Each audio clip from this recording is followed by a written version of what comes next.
on the line. Your favorites carved in stone divine. It's all about your top four, nothing more. Rushmore show kicking down the door. Ranking the icons, the greats we adore. It's all about your top four, nothing more.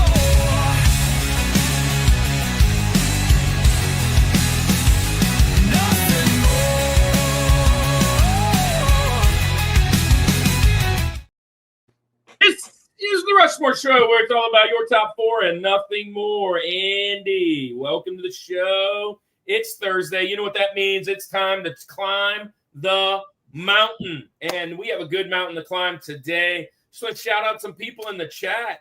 First person I see is Bud Files. What's up, Bud Files? Hello. Is the classic hello peoples. Welcome to the show. Welcome to the show. Hey, we know this guy. Hopefully we'll see him here in a second. And he says, that's who brought him.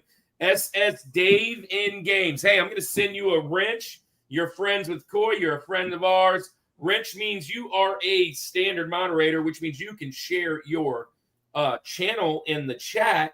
And, man, welcome here. Andy, let's give him a little Summit Squad welcome as I throw him a bone.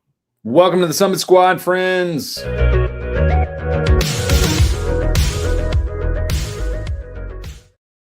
So really, all that means is now you have full membership of the Rushmore Show. Not really. I mean, you're a part of this journey. You're a part of this community. You might only hang out with us here this week. Man, my lighting is wild today.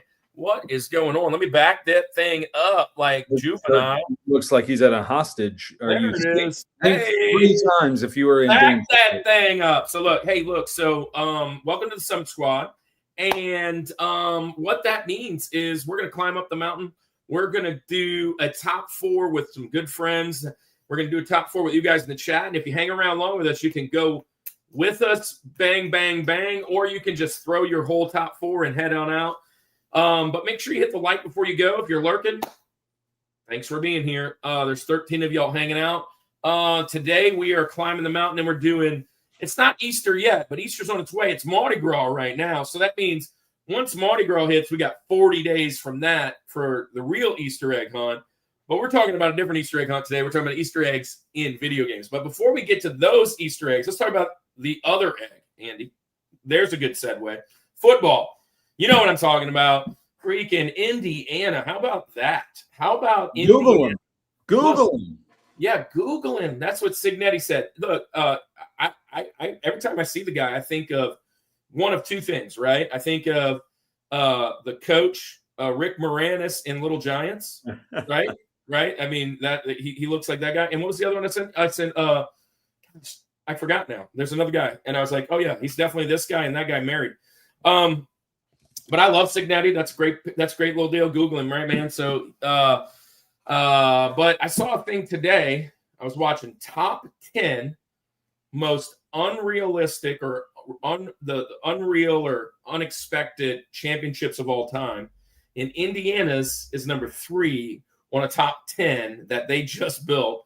The only thing ahead of it was a soccer championship, which I don't really know much about that. And obviously the Miracle on Ice. So those are the only 2 that were above this whole Indiana thing. So enough of football. Oh, and football playoffs. A lot of coaches are being picked up right now. I love what the Chiefs are doing. Love what the Saints are doing. I love what LSU's doing. And honestly, I kind of love what Alabama's doing. They're doing nothing. So I love that. And Andy, what do you think about football right now? While I'm about to shout out some more people. I'm going to throw the phone to SS Dave in Games. Glad that the pain is over. But I will say I am listen, fair warning to everybody in the Summit Squad. I am going to be an irrational Saints fan for the entirety of the offseason. Shuck is we're going undefeated for the rest of his career. I will be that guy. I will be a Shuck apologist. What the Shuck? I mean, what? Oh, anyways, that's probably a little too close. We're not that kind of show. Anyways, so I like Chuck, man. Am I a fan? Yes. Do I think it was the right pick? No. Am I going to be sold on him when he is? Yes, and I will jump that bandwagon. I'm already shouting it out because I'm a Saints fan. So I'm going to be very crucial of the pick because I think Loomis has been hot garbage since Breeze. But it's not even just Shuck. It's not even just Shuck. Okay, our whole draft was solid. Jonas this Sanker, was probably the best draft since 18. No, I would say since 18. 18 was our. Well, 18 was the good Lattimore draft. Kamara in one draft, and yeah, I think Anzalone was in that draft too, and Trey Hendrickson. But it got us nowhere. I mean it got us to a Super Bowl without getting to a Super Bowl. Let's be real.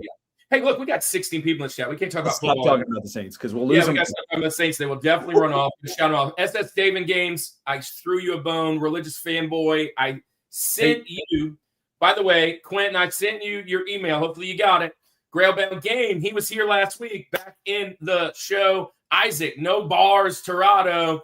Hey, how about that belly pick? Bellinger's in the house. Isaac, we got him back. We got a lot to go, though. A lot to go. Our boy, one of our guests today is wearing a nice hat for you, Isaac. Matter of fact, there he is. Destination Switch. Check his hat out. What's up, everyone? Go subscribe to the Rushmore Show. Thanks a lot, but also subscribe to Destination Switch. Let me throw him a bone as well. My buddy from 8th grade in the house, Kevin. Obviously, Destination Switch. Again, there he is. Eagles fan here. I'm Canadian. Don't hurt me. Well, I love what the Eagles are doing. I absolutely love it. Doing nothing. They're ruining a great team. I love it. And they fired everybody. So that's cool. Mecha Otaku Gamer is in the house. He'll be on the show in a couple weeks. PlayStation ain't dead. Yo, what's up, fellas? Hopefully you, man. Thanks for being here. We threw you out. Summit Squad, welcome to the show. I'm going to throw some bones out. I got a lot of bones to throw out. Hey, while you're throwing bones out real quick. And yeah, I will just say this. I'm on this bandwagon for this week or for the next 2 weeks. Actually, I'm on the NFC's bandwagon. Either one. Because on the Rams, I didn't tell you about this, Andy. On the Rams, they have Kanata Mumfield who played at Pitt. He went to Decula. His parents were the mom is peer leader, coach or whatever at Decula High for Carson. And when she was in middle school, her dad was the peer leader coach. His dad. So I like Kanata Mumfield. I did get the email. Great, man. So, hey, 17 in the chat. Let's get this thing going. I'm going to throw some bones. Hey, real quick, while you're doing that, I'm going to do this as quickly as I can because I don't want to keep our people waiting. But I got should I do this now or should I wait till halftime, Kirk, to do the let's wait till half. Let's get it going. Let's get it going. Perfect. I love Get it going. So, anyways, he has some great cards to open because here's the thing. Sean might show up. That's what I was waiting. Right then. If Sean shows up, let's do it pretty much whenever he does. If he does, yeah. Seahawks, it's their year. Well, I don't know about that. But we'll see. You got to run through the bus. Just put this on for the. No, this is horrible. Dude, this is I had that on. That was crazy. How did he do this? Yeah, every day for like 6 years. That's crazy. That's going to cause some permanent damage. Anyway, Kirk, we got a great show tonight. We got great people in the chat already. Very excited for this one. We've got a loaded panel tonight. So, do we want to get ready for our? Let me pull that up. Oh, I just realized it. Hey, Marcus, Destination Switch, jump over to my channel if you can. Maybe on your phone. I'll throw you a bone on this side. I didn't realize this. He's on his side. Yeah, he's on his side. So some of you might be over there. Welcome to the show. I forgot that he was doing that. And welcome in. I was like, man, I don't see Destination Switch. But yeah, if you show up, I'll throw you one. If not, we know how to get you one later. There he is. Hey, there he is. Hey, let's do it right now. Let's do it. Do it. What's up, Sean? Hey, Sean. There he is. Let's do it right now. Do it right now. There's multiple packs in here, so maybe I'll rip one or two. And let's rip one, and then we'll get our guys out. Come on. I have not seen these yet, Sean. I don't want to throw out your address there, but you did send me some cards. This is the first time opening it, so I do want to give it a quick. Oh, there. You already got a bone, Destination Switch. Good. Got me a sticker. Oh, got me a sticker. Real life perspective that's going on here right now. And man, look at the hand drawing right there. Oh, I love that. Hey, Sean, I need some new glasses. I need some glasses. Oh, dude, these are sick. I need some new glasses. My dog ate my 3D glasses, bro. I need some new ones. Hey, All right, so I've got 1, 2, 3, 4. I've got 6 packs of cards. Okay, so I'm gonna let you pick which one I go for. There's 2 of them.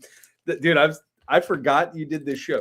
The Beginner's Bible cards. Oh Dude, my those, yes, I mean that may not rip on here well, but those are awesome.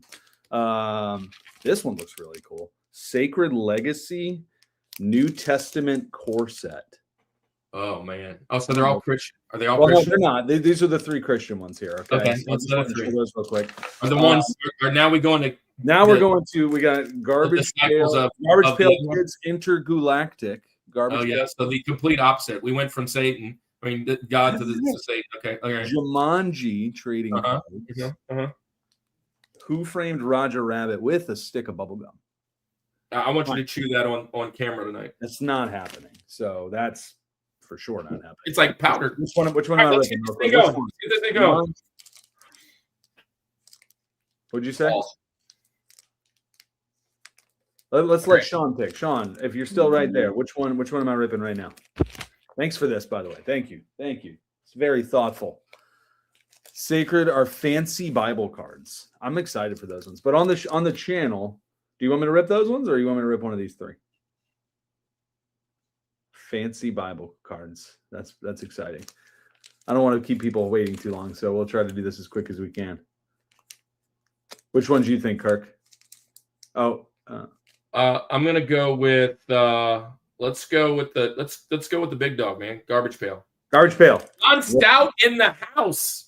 You pick. All right, so I'm gonna let Kirk pick. We're picking. So this is Garbage Pail Kids Intergalactic Mayhem. 8 sticker cards here.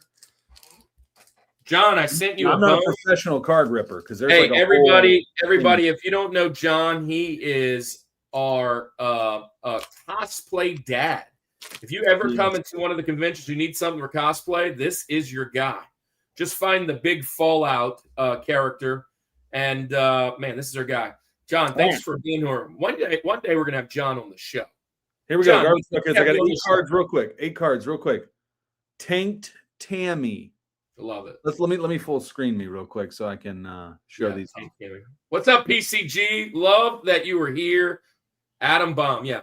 Hello, everyone. So glad to be back. My wife is what? Yes. Let's praise God. We can stop for that for sure. Oh my God. Yes. Man. I love that so much. Man. PTL, man. PTL. All right. Tank Girl. Tank Tammy. What am I doing here? Okay, here we go. We've got Savage Sarah. Yeah. Savage Sarah. Nice. What's the numbered card? Oh, Agent Smith in the house. Everybody's praised. Yes. Let's do Knockout King. Knockout King. Yeah. Boom. Cool. What a blessing. Yeah, That's so good. Praise the Lord. Dorothy Droid. Hey, that's the one on the cover. That must be a big one. Yeah. Terminator. The Terminator. Wesley World. Oh, Westworld. Yeah. Do you have a numbered card in there? I don't. Look, I'm not a professional. I'll look at the back of this one. This one's pretty cool. I think you'll like this one, Kirk. Yeah. Overconfident Connor. Oh, yeah. That's definitely the Matrix, huh? Isn't that cool? Yeah, I love that. Pre-Dead Ted. Yes. There it is. Look at that. Pre-Dead. Last but not least, Cone Ned. Cone Ned. Look at the Cone. Were you a Conehead fan, Andy? I've seen it. I wouldn't say it was one that I was like watching a ton of. Look, we lost 6 people because of that amazing thing. Well, you got to do it. You just got to do it. We got to do it because that's our guy Sean. Listen, we got to support our guy Sean. Everybody, go to Sean's channel. Thank you, Sean. I'm gonna rip perspective at another time. No, for real, Sean. I need some new glasses. Look, he sent me 2. Oh, I'm gonna steal one of them when I come down. Because my dog and he signed one of them. Oh well, that one's expensive. I don't want that one. That one's expensive. This one's popping right here. This is gonna all right. Well, let's get this show going, dude. Yeah, let's do that. You can hit the little video, guys. Yeah. Rushmore of Easter eggs all time. Let's get it.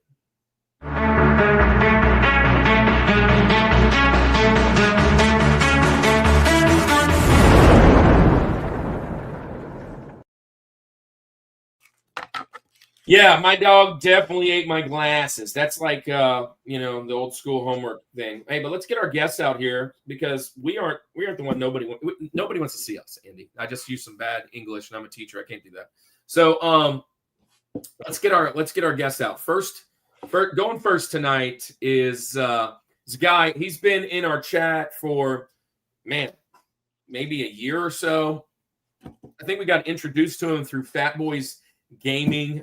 Nick brought him on over, and listen, we love his channel. He does a lot of crazy awesome stuff with the lives. He's always co-oping and playing games, and he's a video game nerd just like us from icy right now, icy Nova Scotia. He is now on the mountain. He is on the top 4 Canadians ever to be on the show. Welcome to our show, our buddy Jeff, member of the channel, COIFISH Gaming. Hey, Kirk and Andy, Hey, thank you so much for having me. What is up? What is up? Cool Not shirt. much, I like not your much. shirt. Yeah, Yeah, man. Yeah, No Bars Torado, my guy. Yeah, absolutely. So here we go. Let's get. We're talking in the chat already. Let's get him out here. So another guy. I think I breezed by him while we were at Siege. He's in the circles of people that have been here.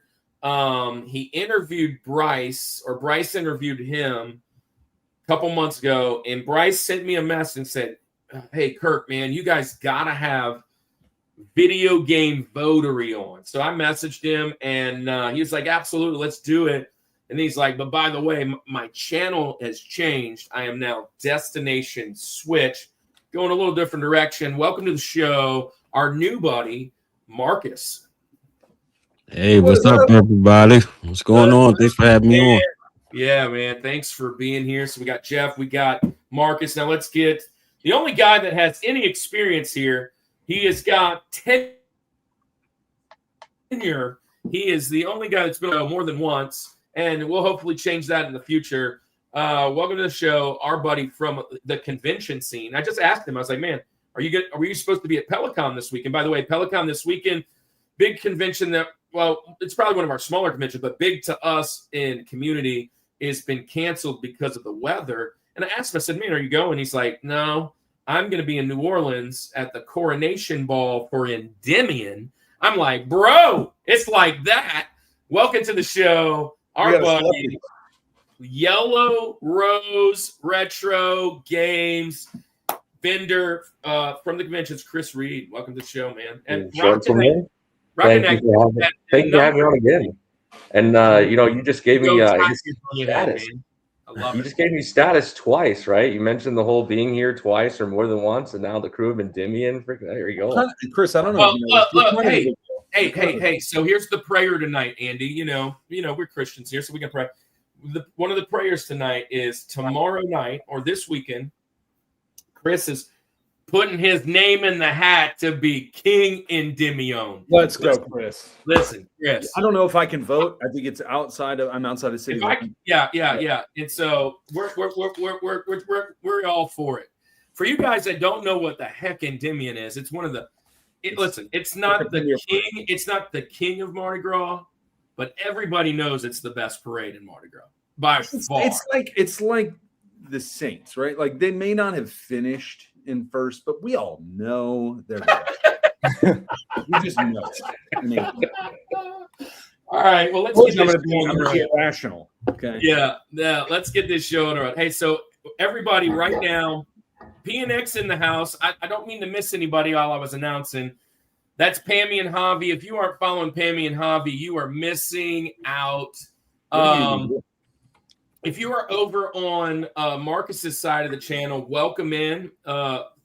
Hang out, stay a while. After the show, by all means, stay over there. But after the show, come over and hit a like for us. And if you like what you saw, we're live every Thursday night The next few Thursday nights are video games, and we have nothing but video game creators and people in the know. And then we go to movies and TV for the next. Music for the next 2 months, and movies and TV for the next 2 months. We have some big heavy hitters in the video game world showing up. It's the other one, like Mort's Garage is coming back on in movies. He don't want to do games; he wants to do movies because that's his new deal. So yeah, come on over. I almost said nah, never mind. So let's get going. Sometimes, I wasn't always Christian, Andy. You know that, right? Sometimes my mind is not where it should be. So like we always do around here, we want everybody to introduce their channels or their places. And since the order today is going to be Jeff, Marcus, Chris, we'll start with Chris. And then Marcus, you'll go next. And then when we get to Jeff, you're just going to say your channel and get into the show. Chris, tell us all about Yellow Rose. What is that? Where can people find you? Is it only at the con space? Can they buy something from you tonight? That's what I want. So Yellow Rose Retro, it's our the video game business. My wife and I both run it. We co-own it. We do more. We're only on the convention as far as buying product, and the reason why is because we used to do online and convention, but it took a lot of our inventory doing it online. So we want to make sure that we keep things fresh and stocked for our convention scene. So you can only buy there, but you can follow us on Instagram, Yellow Rose Retro HTX. We're on Facebook, and then yellowroseretro.com. So give us a follow, give us a shout, and come visit us at some of our conventions. Our schedule's on our website. Happy to talk to people about games and anything really. So I will share this. I love the convention scene. I love meeting vendors. And this is no smoke. Seriously, Chris has been one of the most welcoming booths at these conventions every time. I will say we show up, he'll be busy, he'll take a break and shoot the breeze. He'll do a little video with us. He'll have some fun. Because you say, like, Chris, you've been on the show twice, but every time we come to your booth, it feels like we have a mini show. Like we just start talking about it's usually a Dreamcast game. And it is. That's my thing. Still waiting for that Dreamcast show. But no, that's one of the reasons why we like the conventions. It's great to, from a business perspective, obviously. But I enjoy talking to anyone, right? Everybody's got different perspectives. They like different things, and I just enjoy just hearing about it all. We usually do this at halftime, but in case somebody's not here, this is the next convention that we're both going to be at. Yeah. And I'm reversed. Andy, I'm reversed. My camera's reversed. No, you're not. You're good. Okay. Well, on my side of this, I'm reading it backwards. This is weird. It's never like that. All right. So, anyways, that's the next convention we'll be at. And Chris, we'll be hanging out with you. We're emceeing it again. We got some fun stuff planned. Just reverse to you. Oh, Wadrum's in the house. Kettlebrier's here. Movies and TV. Kettlebrier, which is John Stout. If you want to be on the show for movies and TV, you're in. A Wadrum, we got to have your great mustache back on the channel. And if you're not following these guys, do it now. You all have wrenches, so all of you can post your channels so that people can follow you. Matter of fact, if you have a wrench, you can click, if you're in the YouTube app, on other people's channel, and it will show you their channel. You don't have to you don't have to go search them. All you got to do is click because you have a wrench. You're a moderator. So that's one of the reasons I like to give those out so that everybody in the channel kind of supports each other. You're going to meet some great people today. Marcus, you're up now. Marcus, tell us all about Destination Switch. Why the Switch? You see what I did there? And what is going on in your channel? What is something that they could come over and see? Tell me about your community a little bit, and we appreciate you being here. Okay. Well, I'm still go by VGV. Did the switch over to Destination Switch. I did an episode where I sold all my retro stuff, and it kind of explained why the Switch is important to me. Went through a tough part of my life, and it kind of brought me back into gaming and brought me back to YouTube. So, if you're a fan of anything Switch related, just having fun and doing convention coverage and stuff like that, you definitely want to come over to the channel. So I got some fun stuff lined up. I'm a guest at a couple conventions. A couple weeks from now, I'll be in Alabama for Rocket City Retro Fest. And then after that, I will be in South Carolina for RetroCon. Be a guest there as well. maybe in March. I may be in Augusta for an event. Trying to work it out. Trying to be so selective. if you come on down in Augusta in March, you'll be with us. If you're in Siege, you'll be with us. We'll be at both of those. We'll have booths there. I'll have a booth at I'll have a booth at Augusta, and we're going to be preaching on Sunday at Siege this year. So that is okay. I'll be there. That's money. So yeah, we'll be there. Will Ain't Dead has a question for you, Marcus. And Will Ain't Dead, I sent you a bone. So you're in this thing. You're in like Flynn. Welcome to the Summit Squad. He says, do you collect any PlayStation games? Shout out to Will. He's a bit of a jerk, but I do. I got one PlayStation game. Oh, so one. Is he trolling you? He's for sure trolling. Yeah. He's for sure trolling. Yeah. But shout out to PlayStation. They did. Great guys. Mecha Ataka says, I hate typos. I'll be at Siege. Can't wait. There is no PlayStation. First time coming to the Southeast. Hey, look, I'm excited. And so let's get our last guy going, and we get this channel going. Let's start having a good discussion. So our last guy, and you saw I introduced him. He's our Canadian. We've had 4 Canadians on the show. We almost had 5, but we'll avoid why. We have 4. Colin from Canada, Retro Cart Collector, our buddy Screech, and our buddy Cobb Omer. He was our first, and he's by way of Pakistan, but he did some ministry with me down here. And now our 4th. We have a Rushmore of Canadians. Welcome to the show, Jeff. Tell us all about COIFISH Gaming. Why COIFISH? What are you playing? What should they see? Tell them to come on over and have a cola with you. And I mean, do y'all drink cola in Canada? I mean, I don't know. Is that something? Yeah, we do. Yeah, for sure. But it's usually mixed with other beverages. Yeah, I'm sure. So tell everybody about your channel, Jeff, and then we're gonna get going. Matter of fact, and by the way, you're up first. So after you're done talking, tell us your criteria on tonight on what world are you picking your Easter egg games. And our first one is Roosevelt. We call him Rosie. So you'll do all of that. We'll interrupt you if you need some help. And then you're going to start the show off, man. So tell us about your channel, and then let's get into it.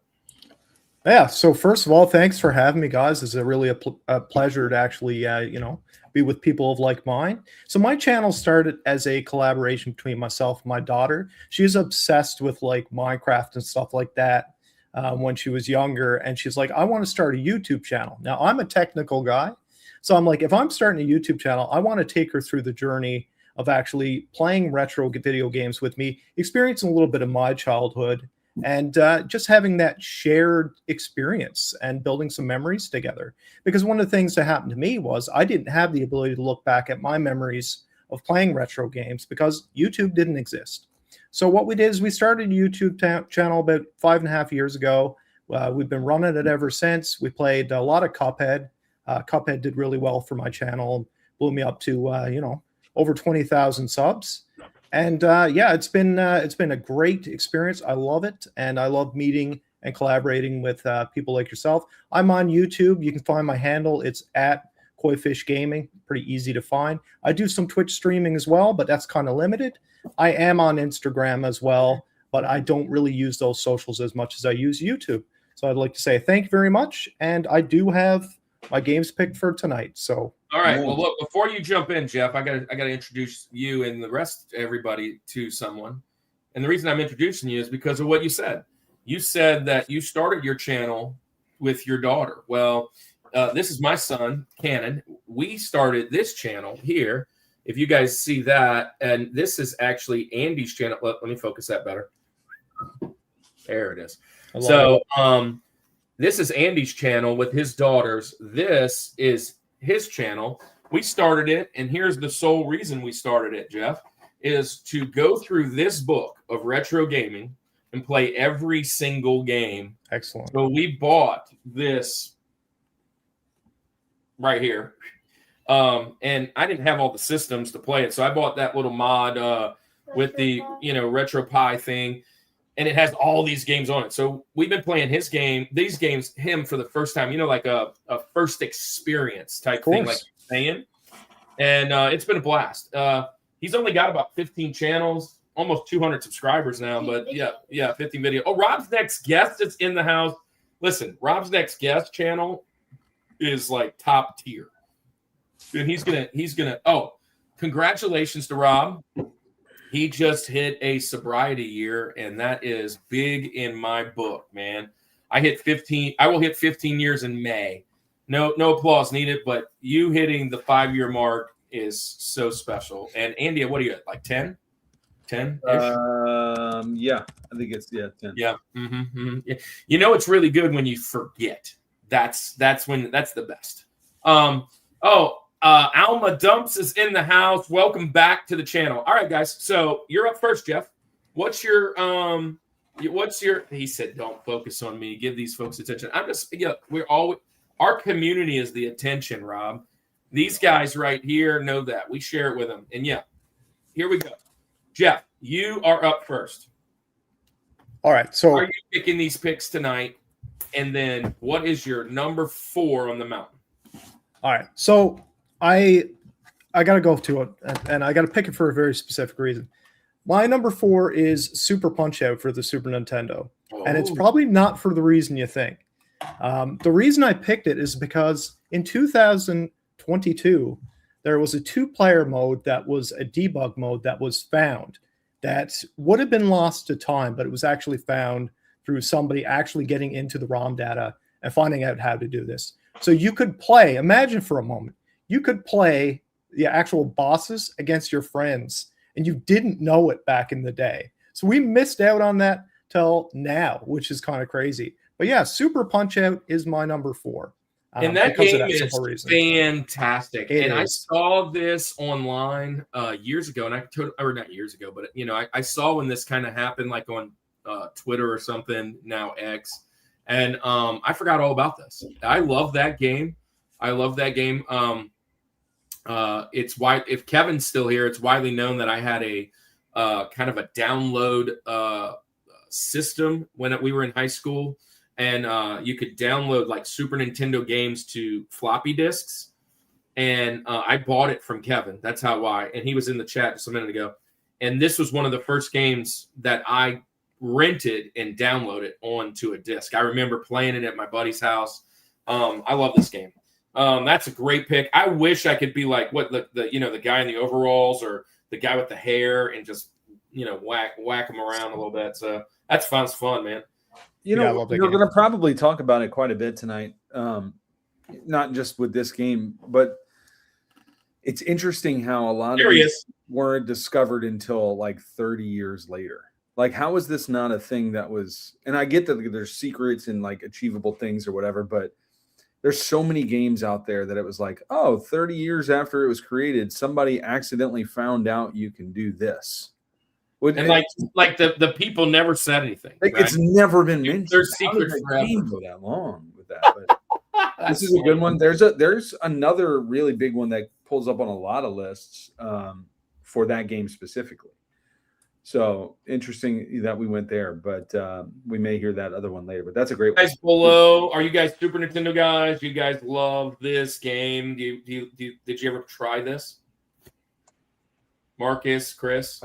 No, I've never tried it. So as a child, I never really had a Super Nintendo. I'm just now, I guess, starting to discover some of the titles in that library.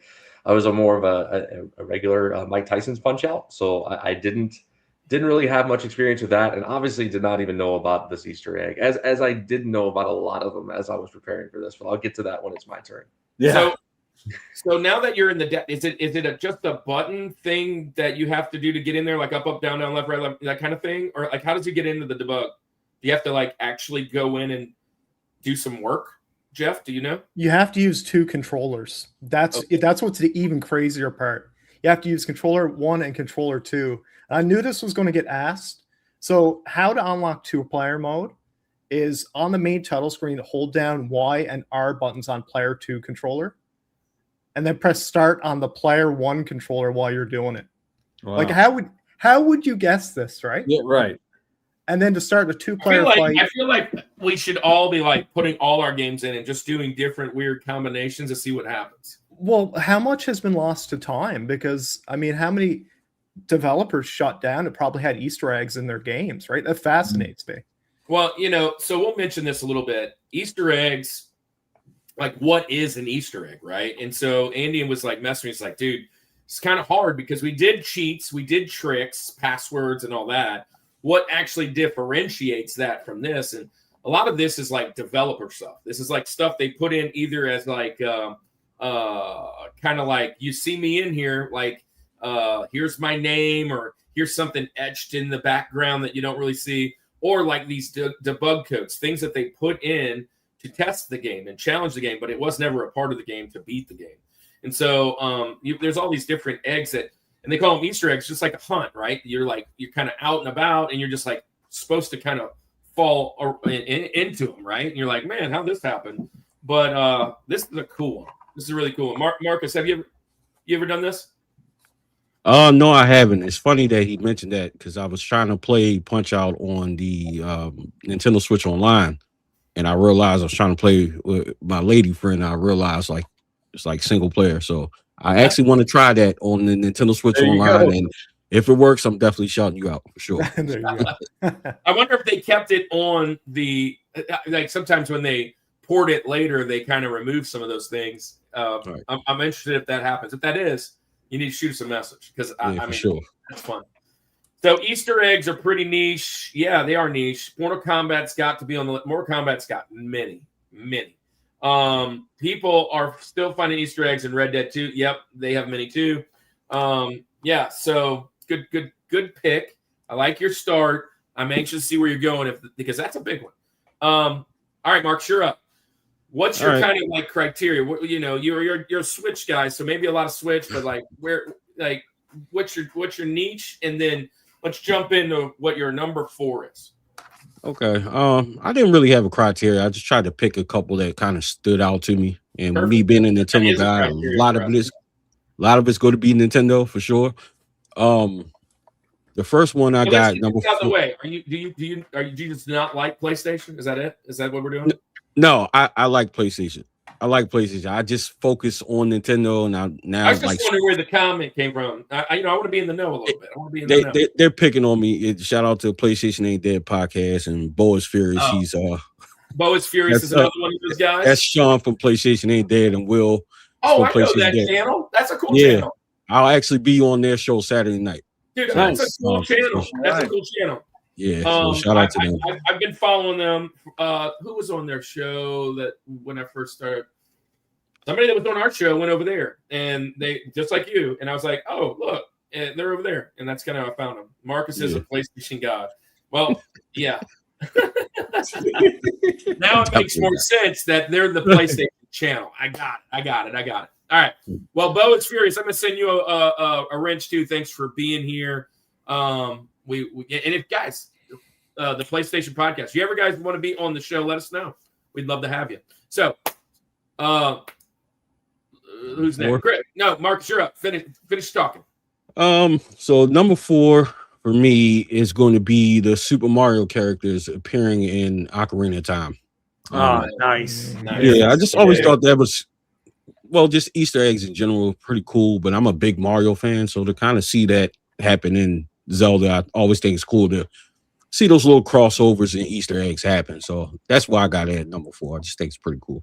I love this, and I'm here for that. Andy, go ahead. Yeah, I mean, two of the greatest franchises right in one. Yep. Yeah, you have the Zelda franchise merging with Mario, and I love that. You got to kind of get to that window and look up and see the frame pictures, and you see them in there. And definitely a cool one there. So I love that pick. This was on a lot of things again, and we didn't really mention it. I kind of talked about it a second ago, but before I put my list together, I always go like I think of mine, and then I go look at other lists online just to see maybe there's something I'm just forgetting about. And this wound up on almost every list that I found was this one. It's just a subtle little nod to it. It really has nothing to do with the game, but it is a cool little visual there for sure. So I love that pick. Yeah, this is one of those things, man. It's it's like when you're watching Star Wars and you see ET in the background, right? It's like you're just mixing franchise. You're like, oh, they're in the same world. I am so ready for this new Mario Galaxy movie, and I hope we're evolving towards. We need a Nintendoverse. Nintendoverse needs to happen, and we need to have a Super Smash Bros. Movie. Speaking of trailers, did y'all see the He-Man trailer that dropped today? Sure. Oh yeah, so Sean brought it up a minute ago in the chat. I was going to mention that, but it's a little ways back there. Yeah, Masters of the Universe. I watched the trailer for the trailer yesterday, and I watched the trailer today. It was awesome. It was awesome. Jared Leto, huh? Jared Leto. Nervous, but yeah, it's gonna be good. What? Isn't it Jared Leto as yeah, Skeletor, but you can't tell him. You can't tell. He's fully like you can't. It's not makeup. You can tell. I'm just saying a lot of things that Jared Leto's in tend to have issues. So I don't know. We'll see. Yeah, we'll see. We'll see. But good pick. Good pick, Chris and Jeff, do you love this one? I'm here for it. The Cross franchise, absolutely. In fact, I wouldn't be shocked if I have one or two of those myself. So, ooh, there you go. Yeah, there we go. There we go. Starting a little buzz around here. Hey, speaking of that, if you're out in the chat, tell us your top fours, at least your number 4. 25 in the chat. The record is 41. 42 would be the Can we do it? Can we do it? Yeah. 40. We got 41 with Bryce J. Dubs on the show, though, so he is kind of no. Was he not? No. 41 was Mort's Garage and Jay from Square Pegs. Okay, well they're kind of they're legends. They're kind of something. Anyways, yeah, but yeah, let's do it. It's been standing. Anyways, agreed. Fallout has some great ones. Just to do. And then Jeff, what you think about the He-Man trailer? Well, that too, but about Zelda and Mario. About anything. Yeah, it's like, okay, so for Ocarina of Time, I tell you right now, the first time that I played it was actually, believe it or not, in 2025. Really? I skipped N64 completely. Because you're a smart man. Kevin, are you out there? Are you out there, Kevin? Kevin hates it. Look, it's just that window of time, that Ocarina of Time, that I didn't have one. I didn't have one. It's one of the greatest games of all time. I'm a Super Nintendo fan. That was the thing, right? It's hard to play now, though, dude. I've never. No, it's fantastic. I know, but because it's your lore, right? It's your thing. Like going back to play it, it's fun. It's a great game, and it's way up there as far as like Zelda. But yeah, it's the 64, dude. It's like and 64 was a time, man, for a certain age bracket. If you I'm were 40. in that time, you don't understand 64 was. Hey, look, I'm 30. I'll be 37 this year, so I'm right around that same time. Hey, look who said hello. He said he heard his name. Bryce. Bryce heard his name. Bryce J. Dubs in the house. What up, Bryce? That's my man. Yeah, man. There he is. There he is. He heard his name.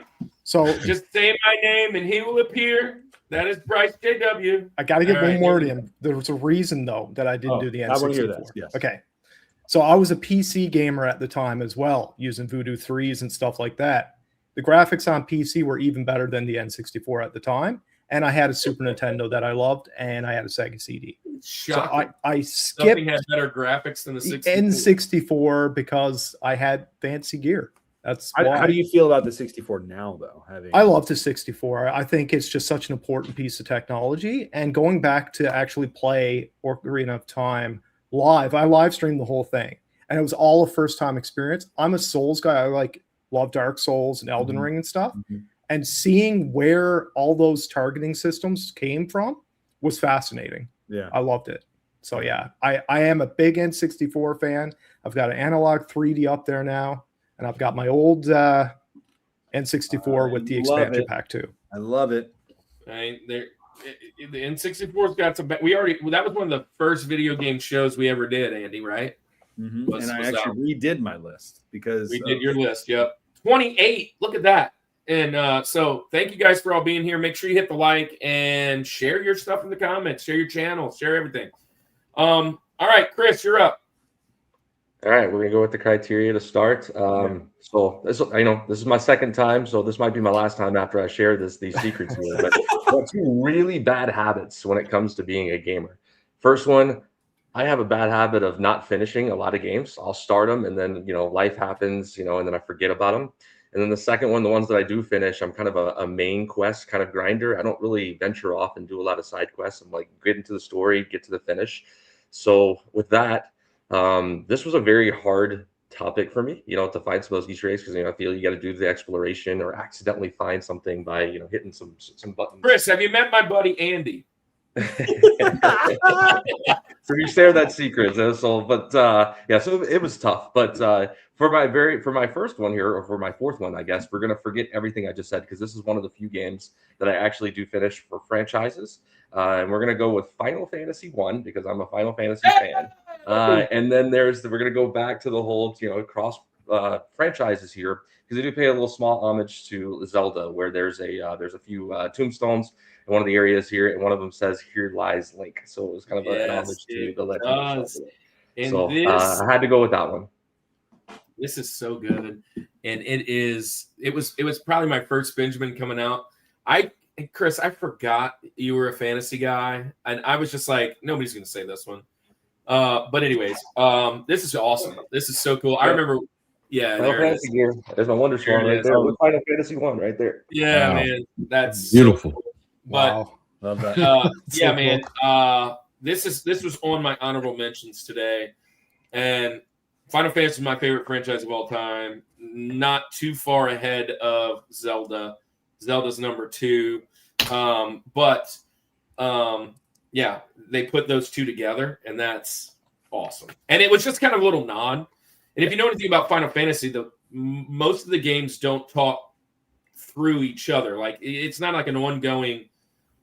It's so funny. It's called Final Fantasy, but it's always a new fantasy for the next game. Like, it's a completely new deal. And usually, except for X2, I guess, and a few little side things. But anyways, it's a cool pick. You guys, RPG guys, Final Fantasy guys, what is that? I recently started diving into RPGs, and speaking of Final Fantasy, I don't know if I'm a little early, but just got this to drop today. Oh my, very nice. I played it on the PS5, played the PS4 version, and fell in love. That was the first Final Fantasy game that I played through, and I pretty much bought every Final Fantasy available on the Switch, and I had to get this today. But yes. So I don't have a Switch 2 yet. I don't know that I'll ever get one. I don't know. It's one of those things. But that would probably be the first one on my list if I was trying to get. Yeah, I will. Come on, Andy, you and Final Fantasy RPG guy. Yeah, actually, Kevin's the guy that probably. Well, I don't say that you got me into Final Fantasy, Kevin, because I did have Final Fantasy, but we played Final Fantasy 2 a ton at your house, which was really 4, I guess, right? The Super Nintendo one. But it's the only RPG in my house, and you hate it. And didn't you buy that from Chris? No, did you? Well, no, I got this. Well, you should have. You should have. I know. I had it. I know. I had it. I should have. I should have not bought that game. How many Superman 64s do you have to trade in to get Quest 64?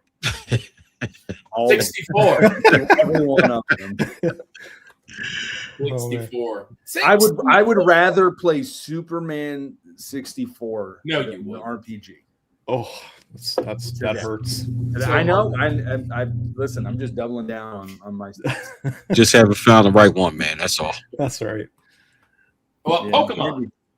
We've done an RPG. Okay, so yes, Pokemon. This is a nod to you, Chris. Andy hates RPGs. He just hates them. And we actually did an RPG show with Pick and Preacher, who's now Keith Courage, who is surviving a broken neck freaking stroke, which is wild. But he came on the show and we did RPGs. And Andy found 8 RPGs to talk about. And I think 4 of them are Pokemon. Yeah. The only one, man. Pokemon Stadium. I mean, why not? Let's do that. Why not? Anyways, that's a good pick. Cellcast Gaming in the house on the Twitch side of things. Want to just give him a shout. Well, we'll be shouting him soon. Oh, man. Jeff, you didn't have to do that. Thank you, bro. Yeah, no worries, guys. My you guys. Hey, look. Speaking of that, you'll see that in a few seconds. We're going to share tonight is the premiere of Jeff's video. So Finally. we're dropping that thing tonight. And oh look, Agent Smith must be a new member. He's now dropping the emojis in the chat. So Nice. if you're a member, you get the emojis. So one of the things that you do if you are a member, you get one if you're a gold member, right? if you're the George, if you're the George, you get a cool video that we're gonna play. Second, if you if any donations that we ever do go to these crazy conventions that we go to, and Andy, we bought this, which is going to be premiering at our next convention. Here, it was going to premiere Saturday, but it was going to premiere Saturday, but it got canceled because of the ice storm. But we bought this with it, so it's really cool banner for our convention scene, and just talks about our ministry. So you guys are helping the ministry side. Thanks a lot for anything. Everything is going right back in the channel. We haven't made a nickel as far as personal. But thank you, Jeff. That means a lot for all the support. And Cellcast, since you're here, you will be our culture box person today. So we'll share that. What happens when you tune into the show? We show up, we play it. We play it. I mean, that's just how it goes. Hey, let's put our little banner back up. Bing, there it is. So all right, Final Fantasy. So Andy, you're up.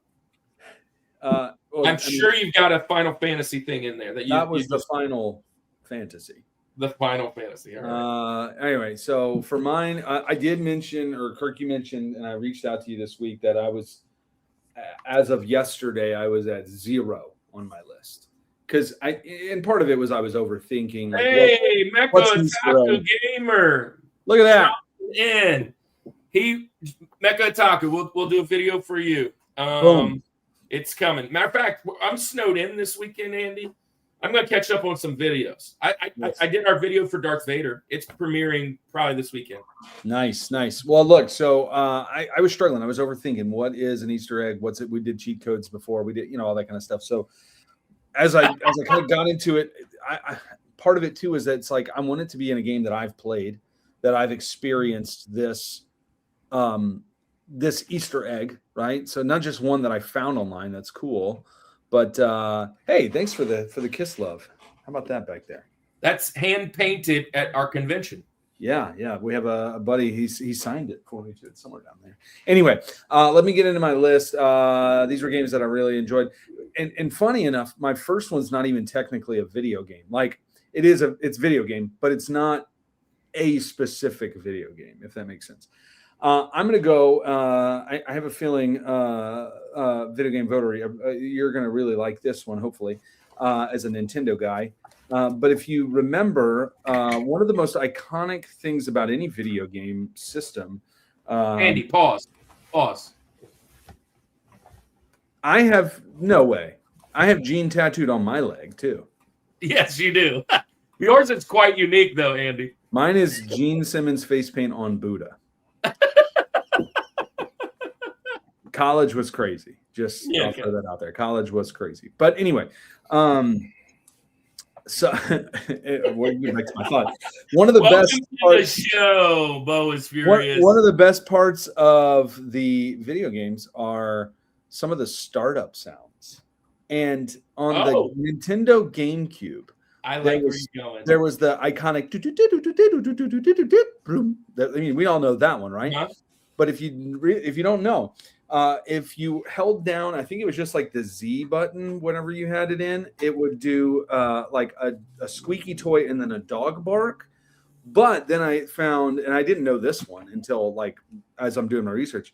If you had all 4 controllers plugged in, all holding the Z button while you do that, it makes like this Japanese like samurai sound when it goes around. So my Rosie, just because of how iconic the GameCube startup was, I think Nintendo does some really fun stuff that's like, does that have anything? It's just entertaining. Like it nothing to do with a specific game. It's just immediately when you get into that is an Easter egg. That's what it's all about. You enjoy this. And if I could go deep for just a second, first impressions, right? When you go to a place, right? I work at a church, and we constantly talk about how the first 7 minutes of a person coming to church kind of determines everything. They've been greeted, they've been checked in, there's the lighting, there's all of that, the sound, everything. It's the same thing with a game. As soon as I turn a game on, if it's inviting and it's fun like that, man, I'm locked in. And GameCube was one of them, and Nintendo, let's just say Nintendo, for me, is one of the most fun, think outside of the box, silly sometimes games that are out there. So I'm going with the startup Easter egg for the Nintendo GameCube. Hey, but before we quickly talk on that, I gotta say shout out to some people who are in the chat. First off, Cellcast says irony, he's waiting to play Final Fantasy 14. That's what I'm talking about, Drew. You know how it is. And then obviously Bryce, we're having a great little talk in the chat. But Darth Bradius, it's been a minute. He says, "Hey Rushmore guys, what's the topic for today? I was playing some games with some other friends and missed some of your stream." Hey, look, so today we're talking about top 4 Easter eggs that are in games. Thanks for being here over on the purple side. That's Twitch. And thanks for hanging out, man. And yeah, drop your top 4. Master, welcome back. It's been a minute. Yep. And Mecha Taku's in the chat, and COIFISH is on the channel. So there he is in the top right there. And yeah. Is that everybody? Bryce says, "I love Final Fantasy 14. Kettle Briar back. The next RetroCon theme in the anniversary is GameCube. So we'll be preaching on GameCube. There it is. Is that the Morgan City one? Yep, it's on GameCube. So we'll be preaching on GameCube. Andy, there's I got my GameCube right back here. Yeah. Well, my GameCube's broke. I need a new GameCube. Mine's broke too, but I have some games. Yeah. Zelda from earlier. Yeah, I got that one. Nice. I got that one. Anyways, I know a vendor I don't think get rid of mine because it has the toggle switch to Japan. What were we saying, Chris? Something about I was going to say, if you guys both need GameCubes, I may know a vendor at the Morgan City RetroCon. You know somebody that could just his information. I'll put in a good word for you. JVCRB, shout out to Koi. Welcome to the channel. Hey, Koi, JVC. How you doing, bro? Man, I'll throw you a bone here in a little bit there, All right, JVC. Kirk, we are an hour in and not even done with first round, so we're gonna need it. Yeah, that's Let's a good get to you, man. What's your Rosie? I'll jump into mine. My look, these are just 4 games I like. It's just 4 games I like, man. My top 4. It's things that when I found out, I was like, this is cool. Let me go try it. My number 1 is kind of similar to you, Andy. It's really not it's not something that's playable, if you will. It's just a fun, like, okay, that's there. If you know anything, PlayStation, it's one of the first discs games. It was one of the first games that were discs. And kind of doing that thing, PlayStation kind of jumping over. And one of the greatest PlayStation games of all time, one of the greatest games of all time, Symphony of the Night. If you take that thing and put it in a CD player, right, and you skip to track 2, because the developers were trying to figure out if we could use that kind of medium and see what it would be like over on the you put it in and the developers come on and say something to the effect of this is not a CD, put this thing back in the PlayStation or something like that. But it was just a little nod to a CD. So you could take that disc, put it over there just to hear their voice say, you can't play that here. Go put that back over there. So one of the things is it's really not a playable thing. It's just really cool that people find these things. It's like the Easter egg, right? But it's in one of my favorite games of all time, Symphony of the Night. And, man, I can play that game all day. Definitely not on the CD, though. It's one of those one-time things. That's kind of cool. I like that. Yeah. Let's go try it out over there. So, you Symphony of the Night guys, have y'all ever tried this? Oh, yeah. I actually tried it today. And, yeah, I took it, I went out to the Blazer and I put it in the Blazer because that's the only CD player I have in the house anymore. And I was like, oh, that's cool. Skip the track 2. I'm a big Symphony of Destruction by Megadeth fan, though.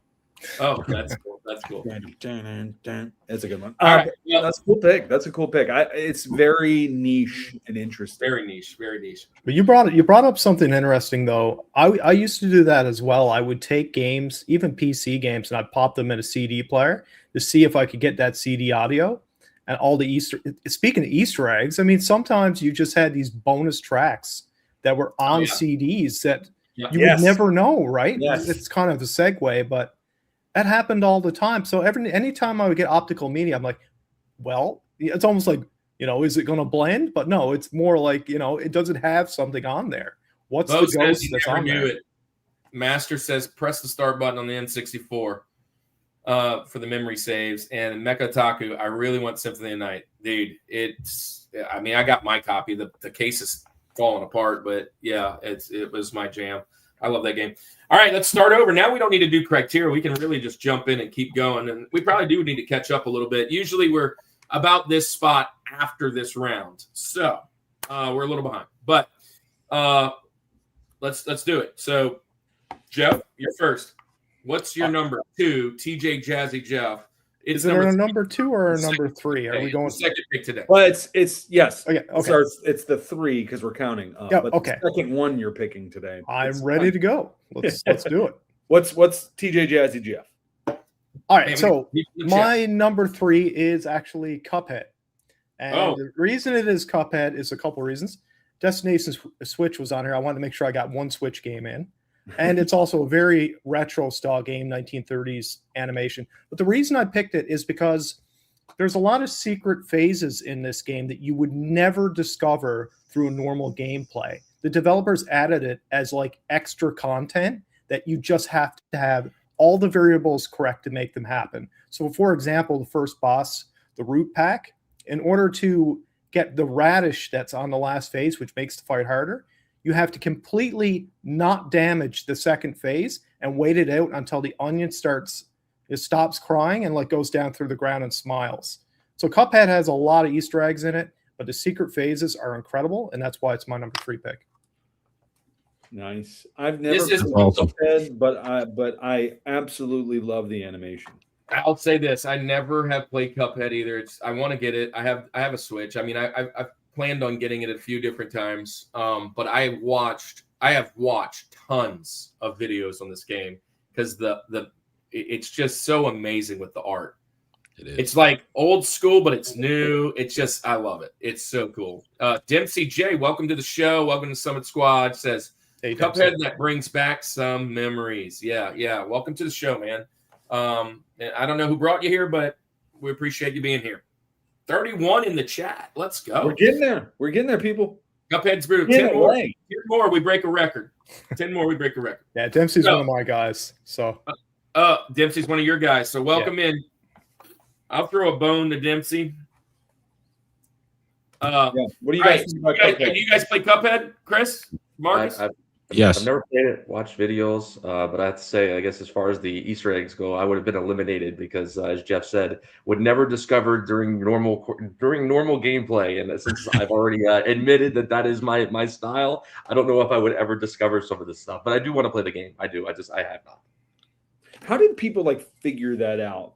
Don't damage this. You know what I mean? Did we just not do anything for a minute? Did we accidentally stumble upon this? That always intrigues me too. It's one thing to discover it 30 years later, but the first time someone discovers it, no matter when it is, how do we figure that out? I'm sure most of it's kind of just slipped from the developers to magazines and online things that people find it. But sometimes people are just, button mashing and it's like, oh, what just happened? Let's figure it out. Or they walk a certain way and they come into this new room. Did you see that? How did we get here? But I know a lot of them back in the day, it was Nintendo Power and Electronic Gaming Monthly. That kind of thing. Yeah. But so a lot of these were discovered because of Unity. It was built off Unity engine. So you can go in and see how things are scripted. So if you see an extra phase, that would cause you to be like, okay, well, maybe I can do something to make that happen. Mm-hmm. So that's kind of what it was. Data mining is kind of how it goes. And that's how a lot of Easter eggs are kind of being ruined nowadays. However, they're also being found. So, you got a little bit of both, right? Yeah. Nice. Mecha Otaku it says that outfit can only be found by kicking random stuff in the game. Yeah. I love it. I love the idea of playing this game. I haven't played it. It's on my bucket list, a long bucket list. So, all right, Marcus, dude, I know you got a good pick. All right, number 3. I actually kind of forgot about this. I was doing a little bit of research for some cool ones that I didn't know about, but NBA Jam. Now, it's not the original, but it's the one, actually my favorite one, on the PS3, 360, and the Wii. That version of NBA Jam. Super good. You can put in a code to unlock George Bush Jr. and Dick Cheney. I just think it's freaking hilarious to see them dunking and doing crazy stuff in the game. It's freaking awesome, to say the least. But yeah, that's my number 3. I just think it's super cool. So NBA Jam. We mentioned this in the password cheat one, and not realizing we were going to do an Easter egg. It's more kind of an Easter egg, but it is kind of a password and cheat. But we love NBA Jam. I'm not going to have any NBA Jam on today because I mentioned it a lot during that. But I mean, Kevin mentioned, hey, what's wrong with your GameCube? Here is my GameCube, by the way. And there is the switch right there, the little toggle switch for Japanese and not Japanese. But yeah, it's broke. Something's wrong with the laser, and this door is all jacked up. I think it fell off of whatever it was on, and it just doesn't read anymore. So I got it. This was a hand-me-down, and it won't read anything. I don't want to get rid of it, but I do want to get it fixed. So anyways, so Kevin, if you want to fix it, by all means. Symphony of the Night is my all-time favorite game. Yeah, it's so awesome. CC Games CEO. I've been playing that with modern rosters on 90s rosters. Oh, Gamer Aimer in the house. Welcome in. Oh, she must be. Those guys must be over on Destination Switch side. Welcome in. Welcome in. Shout out to shout out to Project Repro Games. Yep. So, yeah, this is a great pick. NBA Jam has been on this show multiple times. Arcade games, cheats, sports games.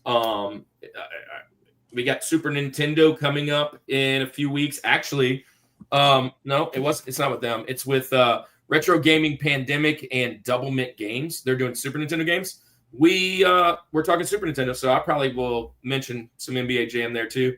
But yeah, good pick, man. I love this pick. Chris, you an NBA Jam guy? You're not a Super Nintendo guy. You played it arcade, I guess, maybe? I did play the arcade, and I had it for Genesis as well. And when I think of games that have secret characters, when I think of games with secret characters, NBA Jam is probably top that list of just those everything, right? Big head mode. I mean, there were so many things, man. Always on fire. There were so many. I think there was one where you could dunk from like three quarters of the. As soon as you catch a rebound, you could dunk. Yeah, there's so much stuff. Almo, thanks for coming back. Welcome back. MC, NBA Jam brings memories. Yeah. All you guys over on the Destination Switch side, welcome in. Thanks for being here. If you love what you're seeing, you can come back and watch it another time. We're always live on Thursdays. Right now, we're in a video game series, and right now we're really behind. But if you want to find out about us, send us a message. If you ever want to be on our show, send us a message. Anyways, yeah, Chris. I don't know who's up. Chris. Chris, you're up. All right. So, Andy, my dude, you slow rolled us with your first pick, but the moment you first opened your mouth, I knew we were gonna queue up. Cue me up. Let's go. Rushmore. Let's Rushmore. Oh, here we go. GameCube startup. Yep, that's my second pick. I'd even go as far to say is once I did discover it, I feel like I played the Squeak Toy intro more than I made sure that button was pressed to hear that intro more than the classic one. So, but definitely just an iconic startup altogether and really cool. That really GameCube intro was an intro for several of us. Before we went live, we used to record, and I would do an intro every time with some new stuff, and I had that little beat, that little in the background for a lot of our video game ones. It's just iconic. But yeah, the Squeaky Toy is iconic as well. GameCube's such a great system, man. It's so I hate to say underrated because everybody who plays it loves it, but it just doesn't get as much flowers as it should. It's such a great system. And then actually, the way you have it, Kurt, the way I guess when it worked, the whole opening up the Japanese and the import library in the GameCube is a whole nother world. So I got lucky on this one with this little Switch thing. I was in Iraq, stationed in Iraq, and I didn't have a GameCube, I didn't have an Xbox, and I don't remember. So in my free time, I was like searching on eBay, and somebody was selling this one with like 7 games. No, it was probably like 10 games, and 3 of them were Japanese games. I was like, oh, that's cool. I didn't know that they could play there, and so I was like, I'll buy that. That one, it plays. And then when it came in, I saw that it had the Switch, and I was like, oh, that's how it plays. It's pretty cool. So yeah, I like it. But I like to tell people too, there's a lot of games, especially like the Mario Sports library, like that, where you can play the import version, which is significantly cheaper, and it's darn near the same game. I mean, there's a lot of them where the menus are even in English. So that's another cool feature, or I guess a hack. Darth Bradius, this one was mentioned already. Good job, Rushmore there. That was mentioned by Marcus in his first pick. So I still have my GameCube, and it has Twilight Princess decals on it. Yeah. All right, Andy. What you got? Give me what you got. Yeah, well, I know we talked about that GameCube one enough. This one, I'm gonna sort of kind of. I just want to play it anyway.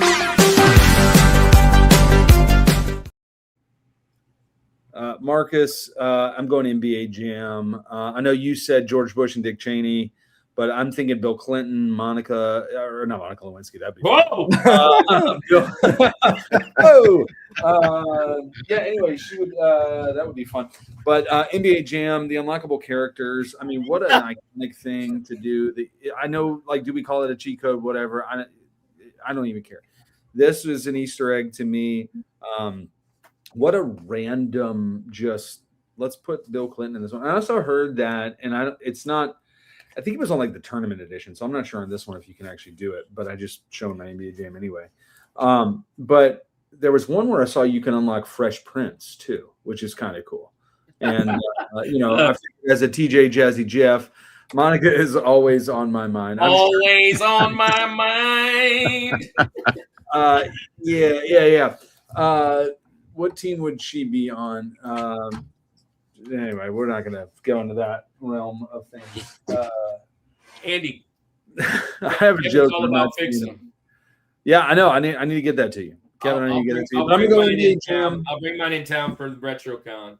Kevin. NBA Jam unlockable characters. Marcus, you had a great pick there. I figured I'd go ahead and copy you there too. So.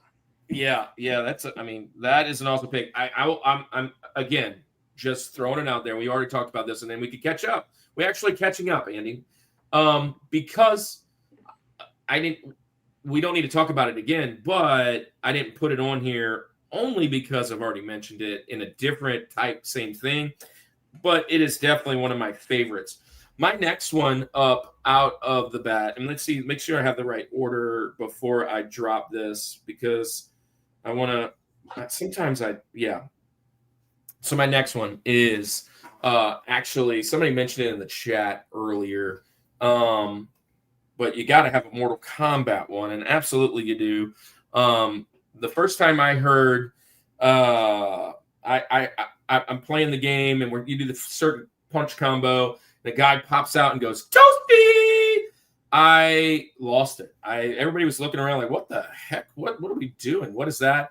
Well, anyways, they later then started introducing characters.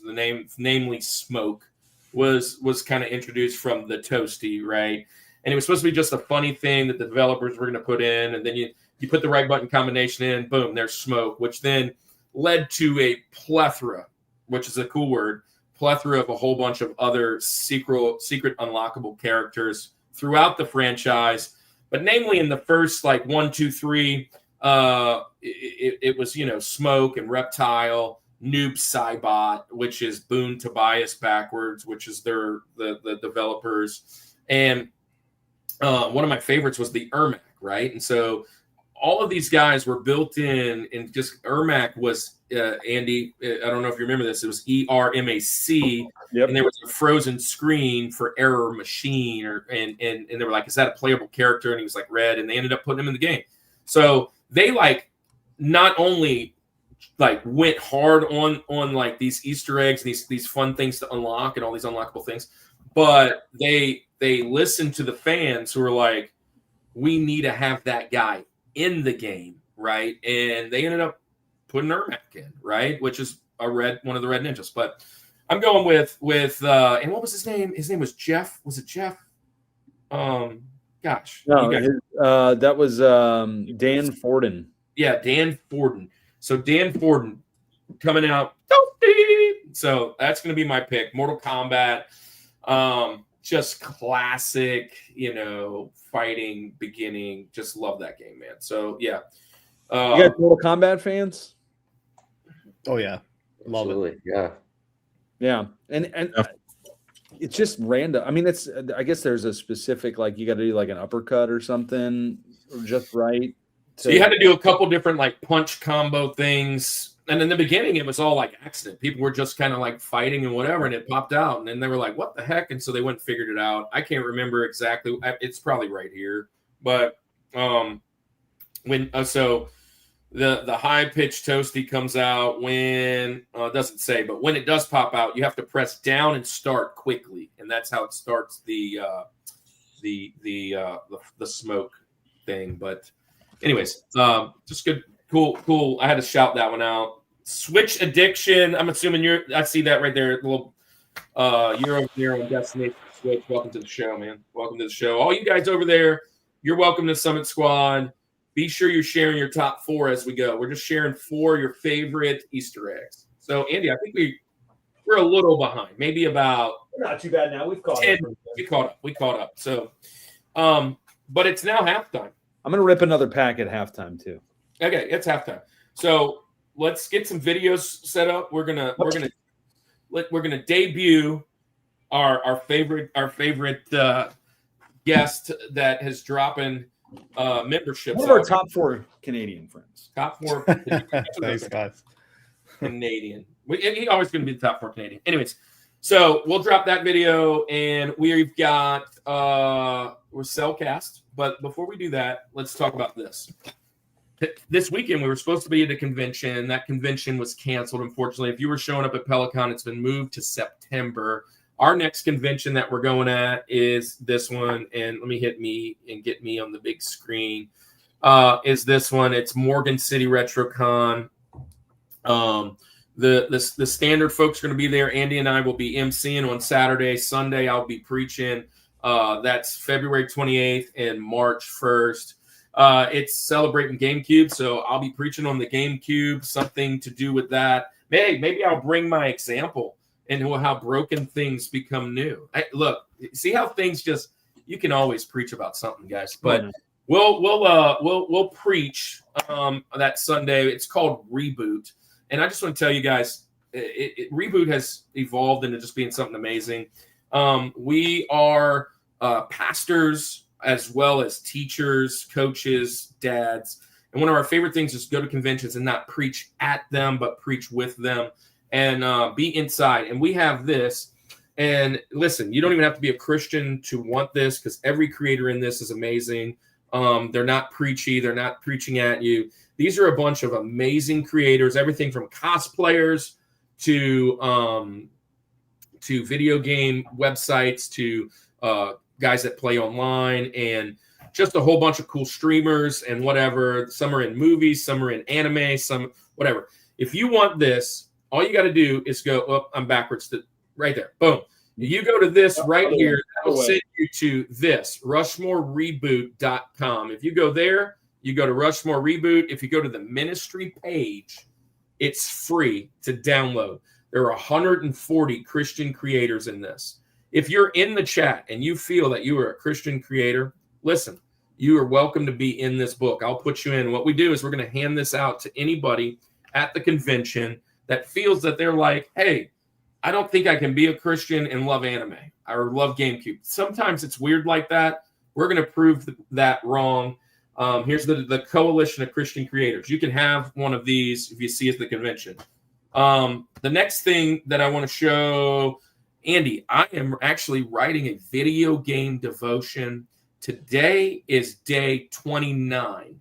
29 drops today. I'll drop it as soon as this is over. I've been trying to put it out one a day. This is day 29. So I'm going to go through all 365.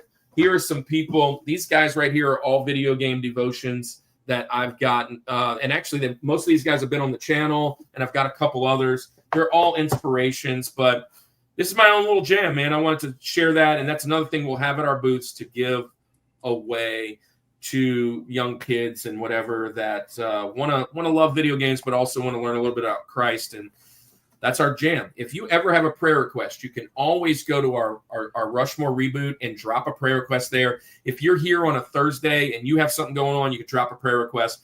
Listen, I'm not going to claim anything, but we've been praying for PCG for now almost a year. He's been on the show multiple times. He'll be on the show in like 2 weeks. If you weren't here earlier, he just announced that his wife is cancer-free. Come on. That is wildly amazing. It isn't because of me. It's all because of Jesus. It isn't because we even prayed. We prayed. It's because everybody's out there doing it. And listen, praise God. Praise the Lord. If you need any prayer, you need anybody to talk to, hit us up. If you ever want to be on the show, hit us up. We're not a Christian channel, but we're not a Christian channel. So, Andy, let's do our couple commercials and get back. Yes. Get back into the Easter eggs. So, yeah, first and foremost, hey, look, Cellcast is still here. Let's do our favorite buddies. At right under Rushmore Reboot is Culture Box. Culture Box is a little coalition of friends that we have, Cellcast being one of them, that are Christian creators. It's what gave me the idea of the whole directory. I was like, there's more than us 6. So I just went out and kind of looked and wanted to do it, man. So here is our friend at Culture Box, Cellcast, Drew and Jacob. Check them out.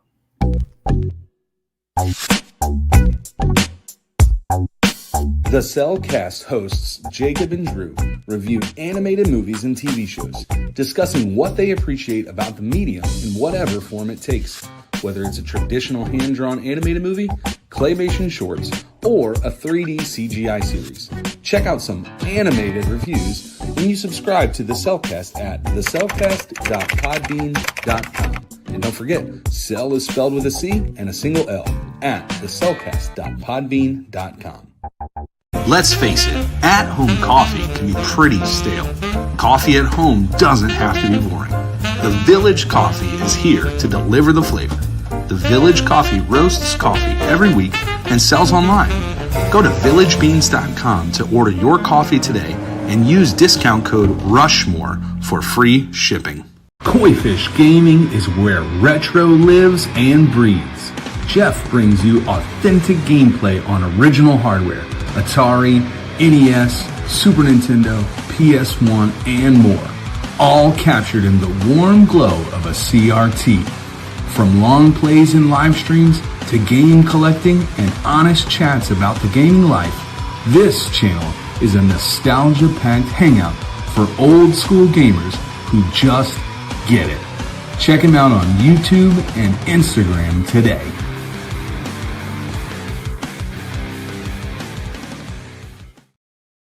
That's what I'm talking about, Andy. That's what I'm talking about. Boom. Yeah, man. So you guys go check out Jeff.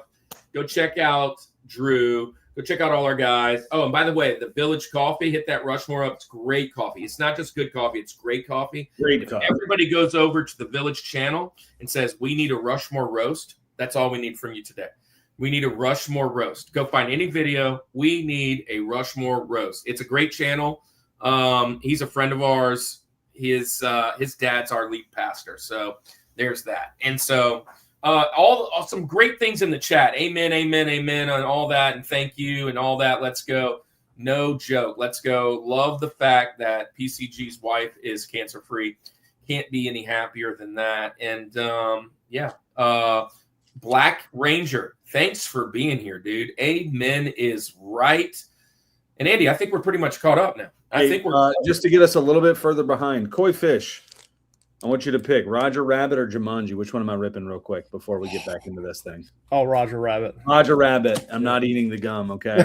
Not happening. This is 1987, by the way. This is 1987. I feel the gum in there, and it just this wax. I mean, it just comes right. 38-year-old gum, and there's 38-year-old gum. 38 years old. I mean, look at that. It's like it's crazy. Anyway, older than you. That gum's older than you. Older than me. Crazy. These are, man. I love the feel of these cards. All right. What a pal. Oh man, cool stuff, huh? Look out below. So, by the way, for you guys that are coming late, one of our guys in the chat sent these to Andy. So we're just showing them off. So for him, showing them off real quick. Say it, don't spray it. Say it, don't spray it. This one's cool. Just the this is a sticker. This was a sticker. Who knows? It's just Roger Rabbit there. The cookie quest continues, dude. Those cookies were when we talked about animated food. That's how the cookie crumbles. Yeah. Anyway, Toontown Pile Up. That's a cool one. That's a cool one right there. These are all just shots from the movie. Oh no, it's the Toon Squad. There you go. It's the Toon Squad, Eddie. Just Who Framed Roger Rabbit, and then whoops. But the best one of all. There you go. That's good. Wing. That's a cool. Bo says we need Jessica. Yeah, I didn't get a Jessica Rabbit on any of those, man. It's but, oh well. I guess I'll have to get another. Oh, I did on the back of the card. So there she is. Look at the wear on the back of that thing. Anyway, every 10-year-old loved watching that. Yeah, absolutely. All right. So I'm done ripping. We can get back into the show. All right. So we're kind of caught up in it. We didn't lose many people in our little video. Hey, we're always trying to support our people. Guys, if you want to be on the show, hit us up on all the things below, the Instagrams and all that. We are already booking into August. July and August are our next set of video games. If you guys want to be on a video game show, hit us up right there. If you want to be on a movie or TV show, that is the 2 months prior to that. So what is that? June and I don't know, May and June. So anyways, let's go. Dusty's going to be on the show in a few weeks. We're going to talk Pokemon. Yeah, if you're a Pokemon guy, you want to be on for that show. We got a bunch of really good guys. So Jeff, you're up, man. Number 2, it's Link. This is a softball pitch for all of y'all. Everybody should have that Zelda one ready right now. Link. All right. We ready? Let's do this. Okay, so first of all, Andy, you absolutely killed that video. That was amazing. It made me want to subscribe to my own channel. So you did a good job, man. That's fantastic. So let's get into it. This is going to be Super Mario RPG. Yes, one of my favorite games of all time. Andy's favorite a Mario game ever. Oh, well, we might end up having a situation. So a couple of things happen in this game. There's a million Easter eggs in it, but I'm just going to go to a couple of them. The Culex fight that is unlocked later on in the game. You need a diamond or whatever it is to get in to do it. But it has the Final Fantasy battle music. Yes, it's completely out of Final Fantasy. It's fantastic. The other things that happen in the game as well is that there's like little models of stuff of like Samus and F-Zero and even like Link and that kind of stuff. And another thing even is that Samus is sleeping in the princess's bed at some points, and Link is sleeping at the inn in Rosetown, I believe it is. But so many Easter eggs, it like opened up my mind back in 1996 of what was possible in a video game for Easter eggs. It was like nostalgia overload. I love it. It's definitely my number 2 pick. And I'm sure somebody else has probably picked it too. But this one is on my honorable mentions today, mainly because I was picking games a little different. But anyways, not because I didn't love it. What I love about this kind of reminds me of like Sixth Sense, right? In Sixth Sense, there are so many Easter eggs in the movie, and you find them out afterwards, right? And then you come back, and you're like, now that I played through it one time, now I want to go back and see what I missed. Because there's little small little things here and there that you miss when you're playing the game the first time. you're like, oh, I didn't realize they were doing all this. So yeah, really cool. Dusty, yeah, it's not a few weeks away. It's definitely in May. A few weeks away was just very general. So, Andy, what you laughing about? Agent Smith's comment. Oh, I missed it. Yo, uh-huh.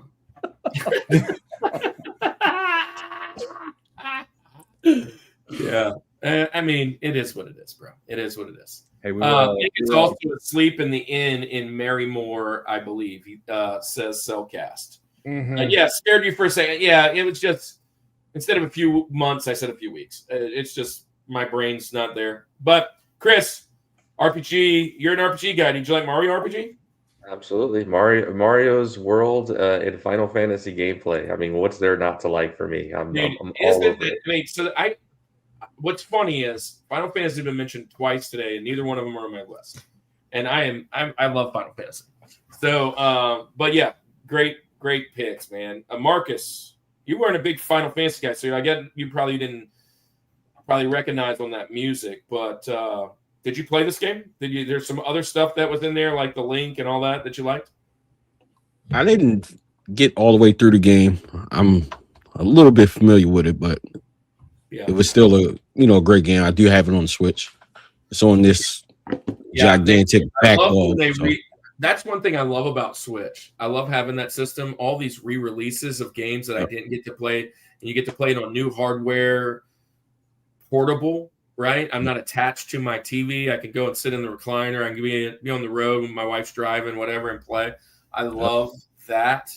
That's one of the reasons I love the Switch so much. But yeah, good pick. All right, well, Mark, since you're talking, you got a selfie in there. You ready to pull out for Lincoln? Come on, man. No, you kind of did it.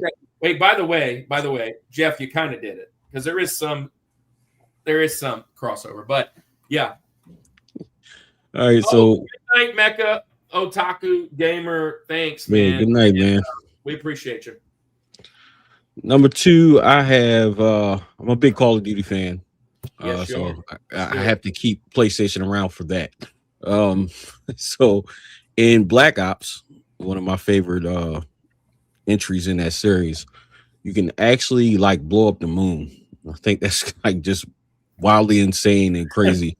And it's in the zombies mode. So zombies became very popular. They added that in a few years ago. And there's like nukes and stuff like that. And you can blow up the moon. I just think that's just crazy to see. Yeah. Something to add to a game. It's pretty crazy.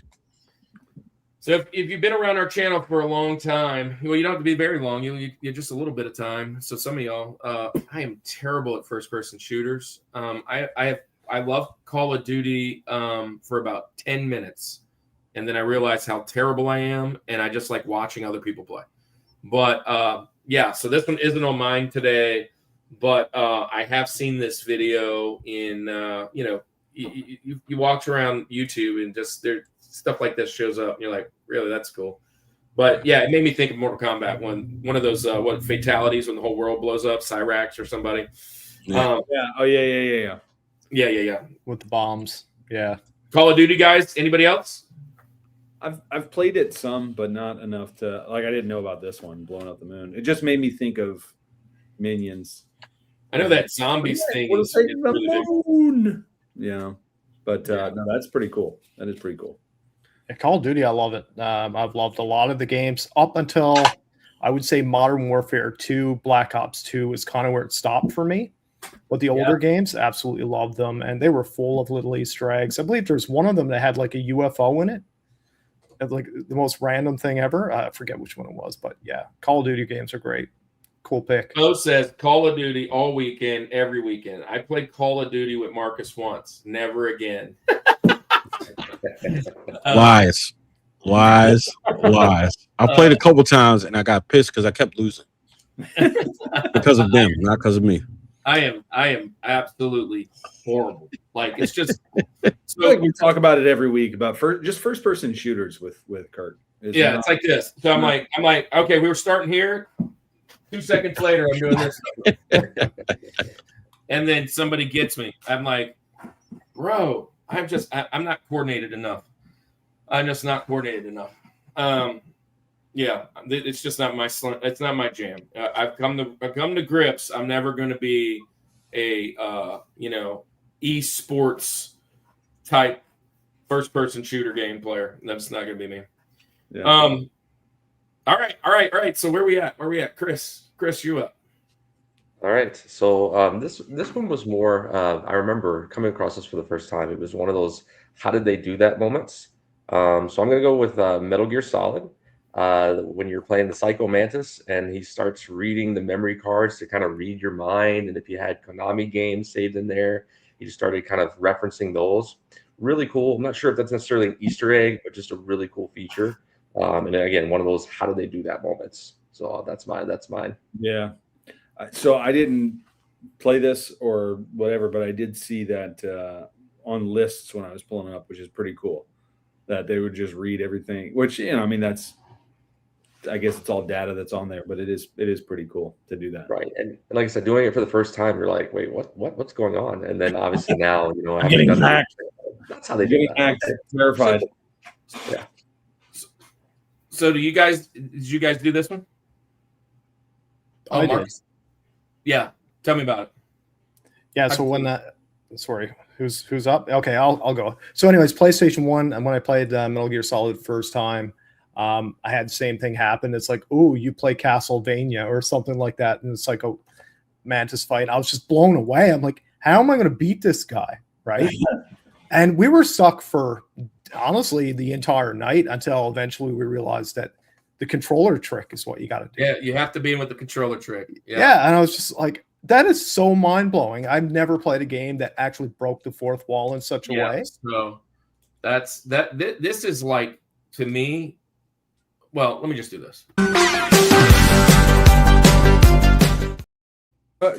You're skipping me. Yeah.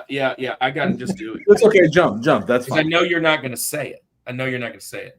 I can't hold it back anymore. This is one of the greatest game moments of history, right? And of course, it's on my list. It's number 2. Like what they thought of about breaking the fourth wall, when you actually have the game talking to us. It's not talking to our player. He was talking to us. And it wasn't something that was just random. Like it went and found all the other Konami games, right?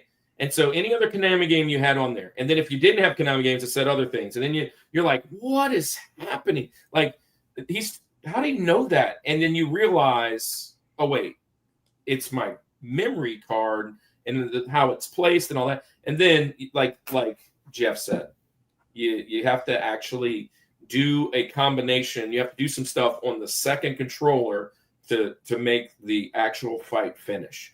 And he's like talking to you in the fourth wall. It's like first time you're ever like having a conversation with a video game. It's wild.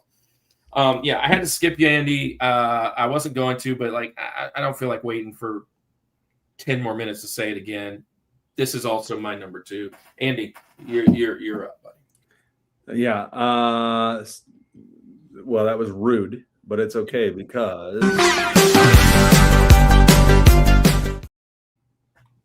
and it's not this though. It's not this one, but it is toasty. I mean, when I thought of Easter eggs, this was the first one that came to my mind was Mortal Kombat. It's so random. Like it serves no purpose. Like it's not benefiting you in the game. It's not getting you past a boss easier. It's not giving you extra life. It's nothing. It's just hyping you up, and it's just a fun Easter egg. I mean, that's what an actual Easter egg serves no purpose other than sugar and fun, and that's what it is. It doesn't help you, right? No. An Easter egg, you don't need it, but you want it, and right. That is why this is a perfect Easter egg. It was my George until I thought of what my George is, and it'll make sense when I pick my George at least for people who know me. But yeah, this is. Yeah. I mean, I agree. And then this thing just started as just the developers being silly, and then they're like, okay, yeah, that's now you get smoked. And then all of a sudden it just evolved into all these other characters. But yeah, the original Toasty, nothing, just being stupid. Yeah, and that's it. I mean, there's nothing else really to say about it other than it's fun. I love it. All right, so we're already to the George. like that quick. How about it? How See, we about can make up ground. We can make up ground quick in this We one. can And make we, and we have 33 if in we the house. can need to.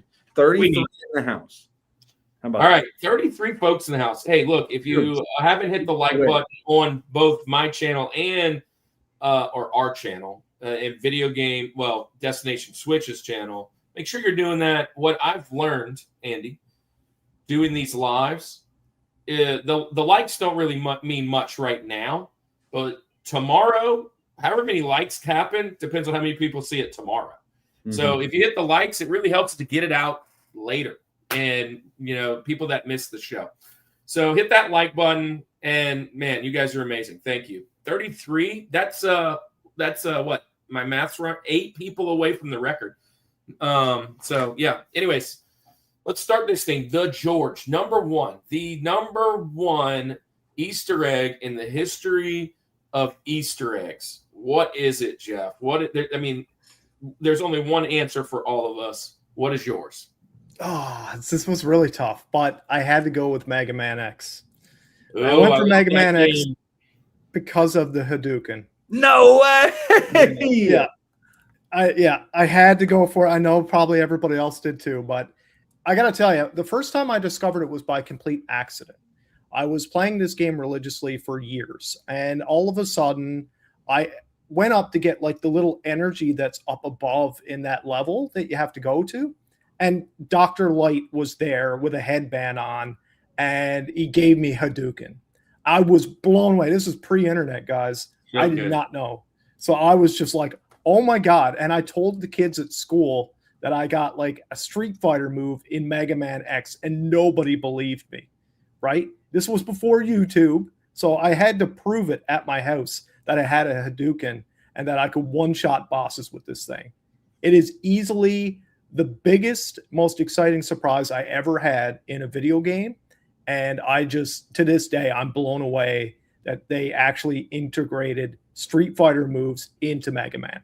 I just thought it was crazy. Which is awesome. You took a Benjamin. I actually have a Benjamin gone now. Honorable mentions later.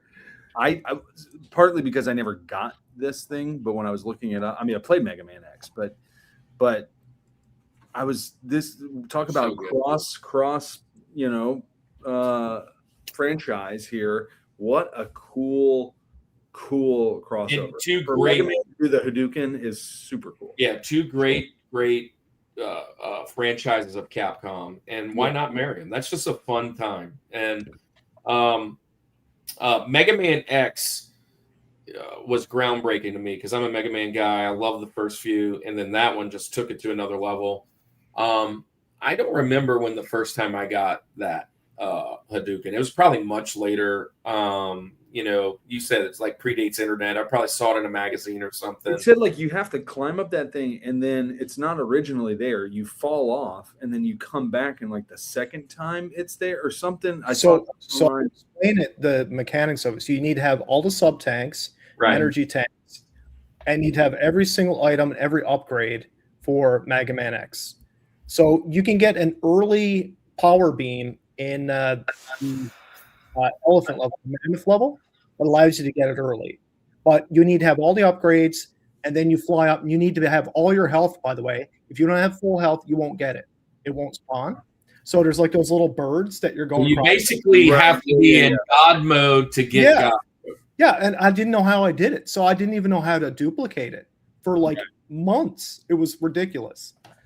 But anyways, I figured it out eventually. But now it's, Mega Man X, one of my favorite games of all time. And that secret still blows me away. And when you land that Hadouken and one shot like Sigma and stuff, it's just the best feeling in the world, right? Yeah, this is on my honorable mentions today for sure. And namely because you just can't fit them all on the mountain, and this is just a really cool one. You guys do this ever, y'all Mega Man guys?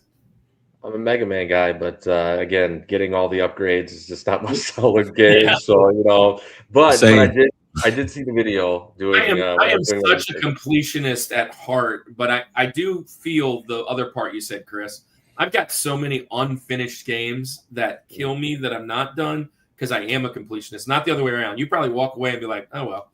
I'm like, dang, I got to get back and do that because I've got more quests to do. And it bothers me. Yeah, there's not enough time in the day. Yeah, being a Final Fantasy guy, I'm like, I want to get to 99 level with everything, and 99 Phoenix Down, 999, 99, 99 Phoenix Downs, and potions, and anyways, good pick, man. Good pick. Marcus, have you done this? I haven't. I'm a Mega Man fan, but I feel like I don't know where Jeff's been my whole life, but he's been doing a lot of Nintendo tonight. So we got to shout him out for that.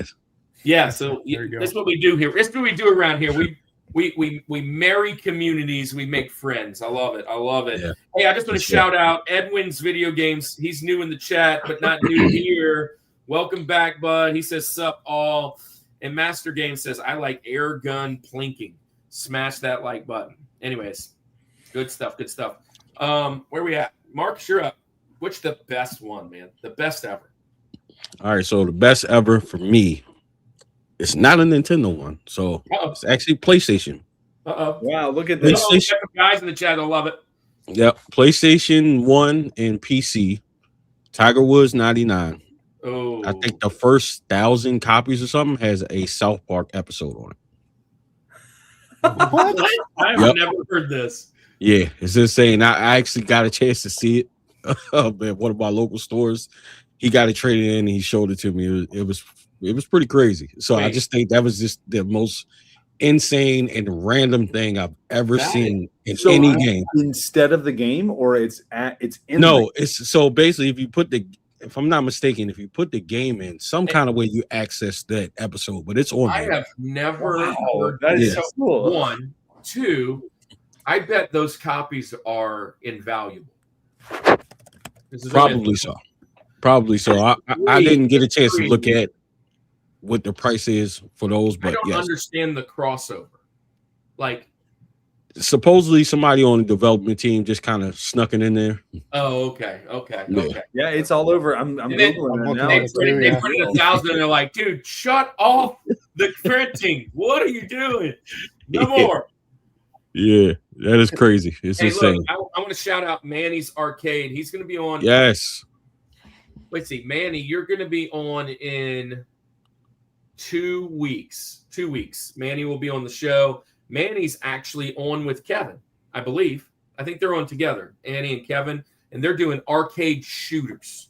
Come back and see that one. Manny is an awesome. It'll be Manny's second time on. Manny's a blast. Great channel. Go follow Manny's channel.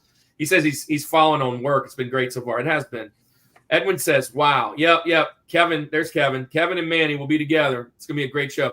DJ Courageous, our Christian creator over on the Twitch side, does a lot of good music. Go follow him. What is good? How is everyone?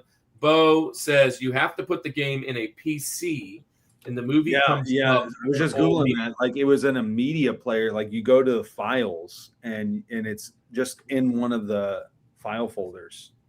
Black Ranger's excited for Manny. Stand up right there. Stand up guy right there. Yeah. Good dude. Manny's a great guy. Is there a version or like that? Manny came on last year with Saturn Steve. Saturn Steve will be on the next week with Marcelo from GameCube Galaxy. Great guys. Yeah, but Manny will be on, and man, we always got to have him back on. We would love to have him on every year, every time. Marcus is my dude. Yeah, great people. This is what I love about this community, man. Just so many good people. Random question for KP: where did you get that Rushmore neon, and how much? You're talking about this, I'm assuming. My wife and kids gave me that for Christmas 2 years ago. I will definitely ask her and DM you. But yeah, they had it specially made for Christmas. Hey, I got an idea real quick. It came to me. If we get to the record, I will take a bite of this gum. Oh. So I think you should just do it just because. So we need 13 more people. Gotta get the record. 13 people. If 13 more people show up, if it reads it for a second, even if they pop in for a second. He's going to eat the 38-year-old gum. 38-year-old gum. Listen. Manny says he can't wait to be on the show. It's going to be a fun one. It is going to be a fun one. Thanks, Dempsey. Good night. 3 a.m. So 3 a.m. You were hanging out in England or something. Where you at? I mean, he's going to bed. Good night, buddy. 3 a.m. That's late. He's English, yeah. Yes. He's in the old Republic. Yes. All right. Well, England. It was a gift. Don't ask her how much. Well, it's my wife. Listen, if I really wanted to, I'd just go look at the bank account. I'll figure out how much it was. Yeah. My upcoming episode is going to be fun as well. Looking forward to it. Cellcast, man, you are amazing. Can't wait for that. He's going to be on. So, guys, he's going to be on for music. And Cellcast is a huge Weird Al fan. So we're going to do funny and stupid, like funny songs. Top 4 funny, stupid songs, that kind of thing. Because Weird Al is Weird Al. Yeah. All right, let's do this. Chris, the greatest moment, Easter egg. You found it. What? I got it. I have one question real quick though. Going back to the Tiger Woods 99, is there like a version or an ID that you need that can identify the type of disc that is, or do you have to just pop it in and hope for the best? I believe it's something with the barcode numbers. Don't quote me on it. I don't know exactly, but I know it's like the first maybe 1,000 copies of it. I can't tell you. I'm sure you can research it, but yeah, right. That's as much as I know. I have 6 binders of loose sports games, and I'm about to pull out every Tiger Woods 99 to see if I have. So it says, okay, this is just take Google AI overview for what it is, okay? But it says, to know if your PS1 copy of Tiger Woods 99 contains the hidden South Park short film, The Spirit of Christmas, you must check the files on the computer, as it's not accessible in the console. The first 100,000 copies feature a file named zzdummy.dat. And it can be played in media players like VLC. So that's, I guess, okay. Yeah, 100,000. It's often marked. Here we go. The manual is often marked 791105, and the back insert with 791120. There's a retail barcode, retail code. There's a retail code. There's a disc code. So, okay. Yeah, if you all right, Chris, you might find a gold mine in there. I know. These things have been sitting forever. Now I got a reason to pull some of these out. Or you could just tell people it's on there. They're not going to put it in yeah, it's on there. Yeah, exactly. Okay. Hey, look, Manny, we're going to see a copy of Tiger Woods 99 for like $1,000. Why? Manny says, shout out to Destination Switch and Black Ranger. These awesome dudes use their Python power muscles to help me load up my arcades at SoCal Gaming Expo, and I'm forever grateful. Andy and I want to get out to SoCal Gaming. We haven't been able to do that one yet, but I have family in SoCal. It's definitely on the list. Would love we're going to Siege to preach. I would love to preach at SoCal too. That would be awesome. And I know Riff and them are Christian, so maybe it would happen one day. Maybe. It'd be really cool. Yeah, I'm in for SoCal. Yeah, absolutely. All right, so Chris, what's the greatest Easter egg in the history of games from somebody who doesn't go Easter egg hunting? That's right. Okay, well, I'm a Dreamcast guy. I know we mentioned that earlier in the show, so I feel like I would not be true to myself if I did a dream. So to keep the good vibes going and maybe become king this weekend, I'm going to go with Dreamcast, my number 1, which again ahead of its time, a very quirky system, got some interesting things. But we're going to go with hardware. So the VMU, obviously, really really interesting, cool memory card concept. But what is inside of it? You got to go open it up, remove the little screen, and inside is a chip, and on that chip it says potato because it's a potato chip. No way. So it's a hardware. You see it, potato. Oh my! I see it. Yeah. Japan. So you got the potato chip on the VMU. Really cool, outside the box kind of thing. So that's it. That is exactly what this show needs. You got to represent the VMUs, right? Oh wait! Oh, there we go. There it is. There you go. Potato chips for everybody. That's exactly your mini Game Boys. Does it say potato chip on every one of them? Mm-hmm. Yeah. Well, everyone I've opened has it. Yes. Yeah. That's crazy. So cool. That's crazy. That's hilarious. I'm not a Dreamcast guy. We tried to do a Dreamcast show. I would have been researching and find what I like for random reasons. I don't know that I've played but maybe 2 games from the Dreamcast. 1, I just never had it, and 2, it's not on this system, and so I just haven't played a ton of them. But I know it's just one of those really cool systems. I didn't have one. Hey, Black Ranger said he'd play the hymns for us. That's what I'm talking about. Come on, dude. Hey, let's go. Let's go. Hey, look, here's my goal. Hopefully at Siege, I run into a bunch of guys that do all these conventions and they go, this is cool. And they go, we want that to happen. So Austin's giving us an opportunity. Austin's going to be on the show. And then hopefully some other people come and hang out. And when you see what we're preaching at Siege, once I find out what this year's theme is going to be, we'll knock that out. And hopefully Billy Kiff in the house. Billy Kiff. I know a guest on my way to YouTube. Come on. If we get to 42, Billy. I'm eating this gum from 1987. He's eating that gum from 1987.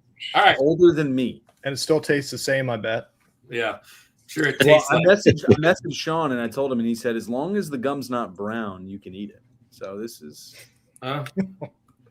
is it the 4x VMU, says Master Games Guru X. 4X VMU? I guess it's any of them, right?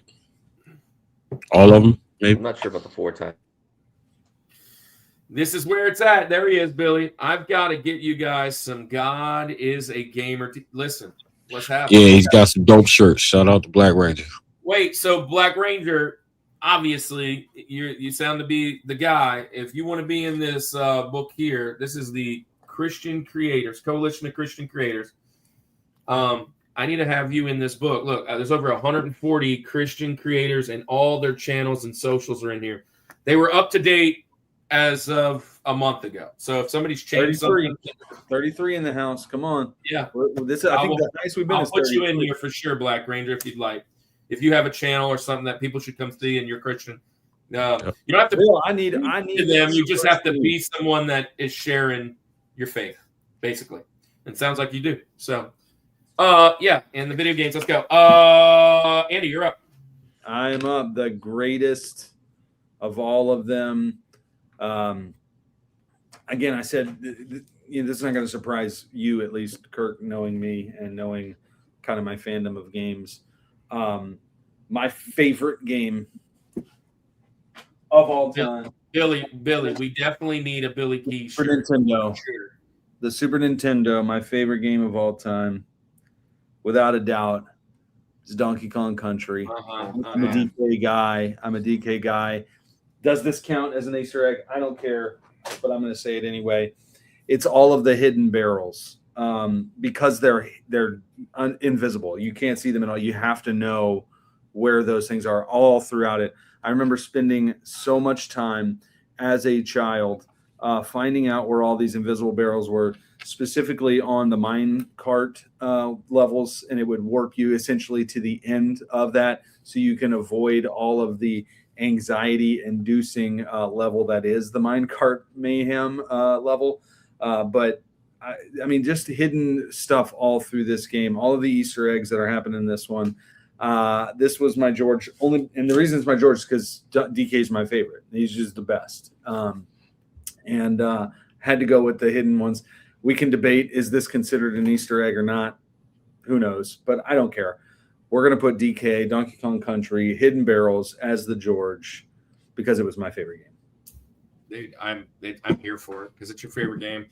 I can be honest. I spent about 3 seconds looking for some Hidden Barrels in DK. I haven't played a lot of DK. That one I did. Because it's DK Country 2 and 3 are equally as good as DK Super Country. Nintendo. The fantastic games were awesome. And I love them. But and look, Manny's saying it there. They push the hardware to the max, and it still looks great today. And I agree. It still is absolutely fantastic game. I need to get them in my library. I need to play it. So my PlayStation guys out there. So I collect PS2 games. Andy collects Nintendo 64 games, but I think I have a Super Nintendo too. I think I'm gonna pull in a few Super Nintendo and Nintendo games this year for the cons. I'm gonna be looking for some hitters that I had either as a kid or I just want to replace. I hadn't been buying those because I have them all here to play, but I just want them in the collection. So, yeah. Anyways, I'll probably be at Yellow Rose's table. There they are. Yep. All three of them. So, all right. Well, that's a good pick. Are DK Country guys? Oh yeah. Chris has mentioned it before. We've talked about it at his table. Marcus Votary, you like DK Country? Big time, yeah, for sure. Yeah, it's good. Such a good franchise. It's Yeah. Andy's favorite franchise. He's always bragging on that dude.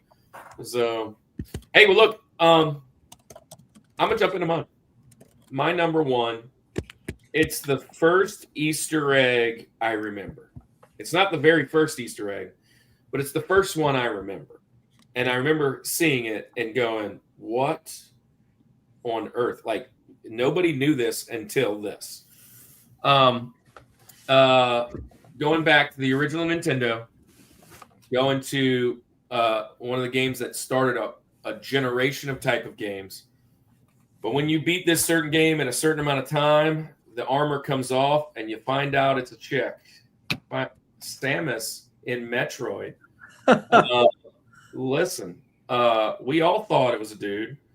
And I remember being like, wait, what? We all just got duped into and now it's just, I mean, everybody knows it now, so it doesn't feel like it's an Easter egg. But I remember the very first time if you beat it over, I think 3 hours, keeps the thing on, it's kind of doom and gloom.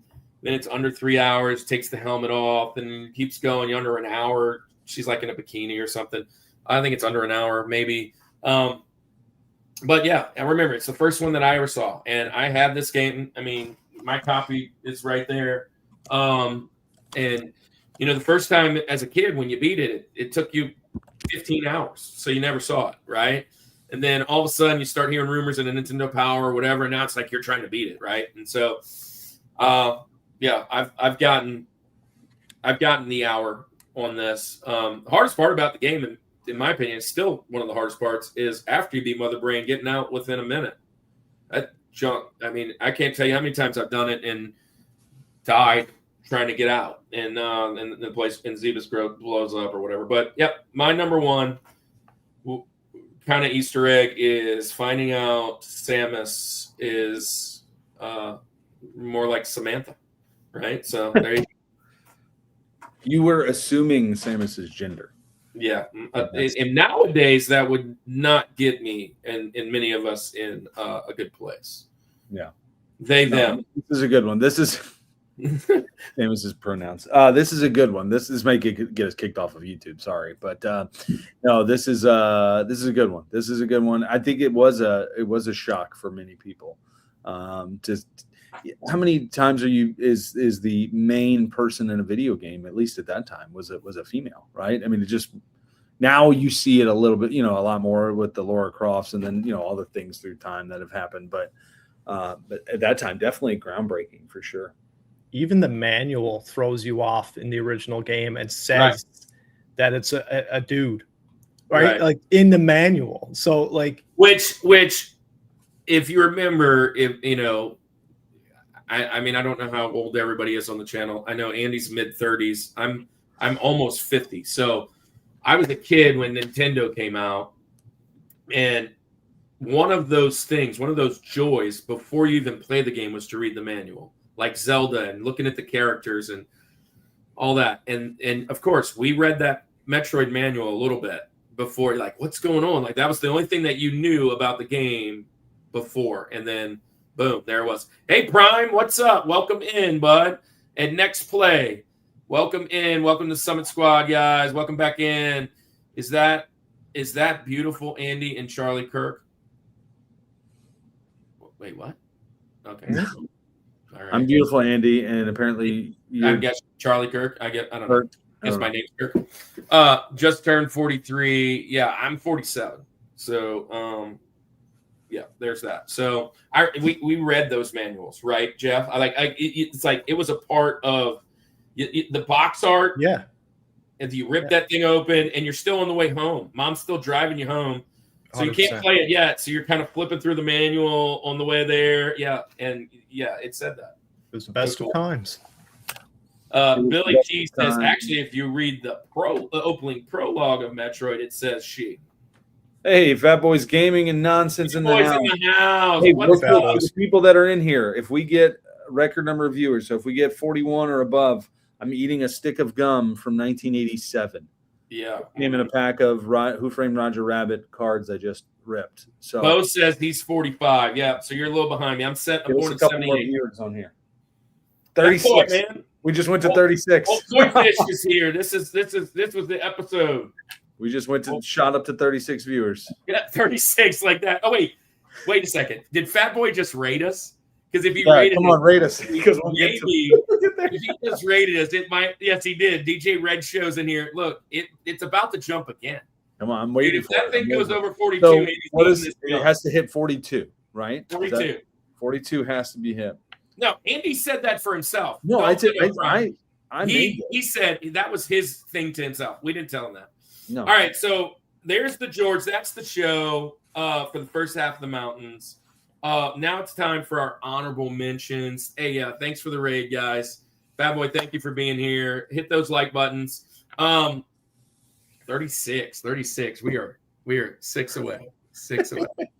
All right. So, hey, so let's do our honorable mentions. We call it the All About the Benjamins. If you're new here, this is where we kind of do a fantasy football style draft of what's left for honorable mentions. We call it All About the Benjamins because, listen, when we first started this, we were trying to think of little niche things that were kind of fun to do and say that would kind of do for some good branding. And I found out that 37, that Benjamin Franklin was potentially the fifth guy planned to be on the mountain.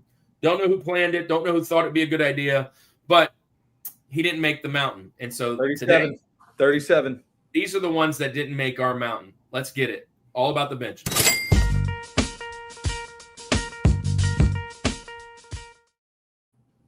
And yeah, I know the music is a little, it's just a little ditty, but we don't care.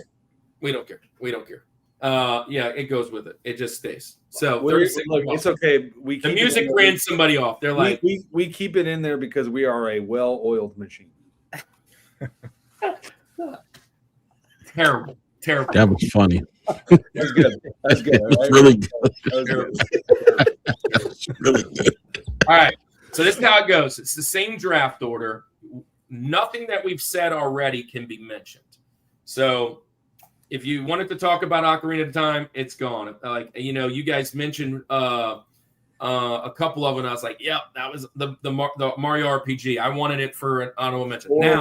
We're 4 once away. It's drafted, it's gone. Once it's drafted, it's gone. Same order, but the difference here is round 2, it comes backwards. Round 3, forward again. Round 4, backwards. So, COIFISH, you'll have the first pick and you have the last pick of the draft. You'll also have bookends in the middle, and I got 2 bookends.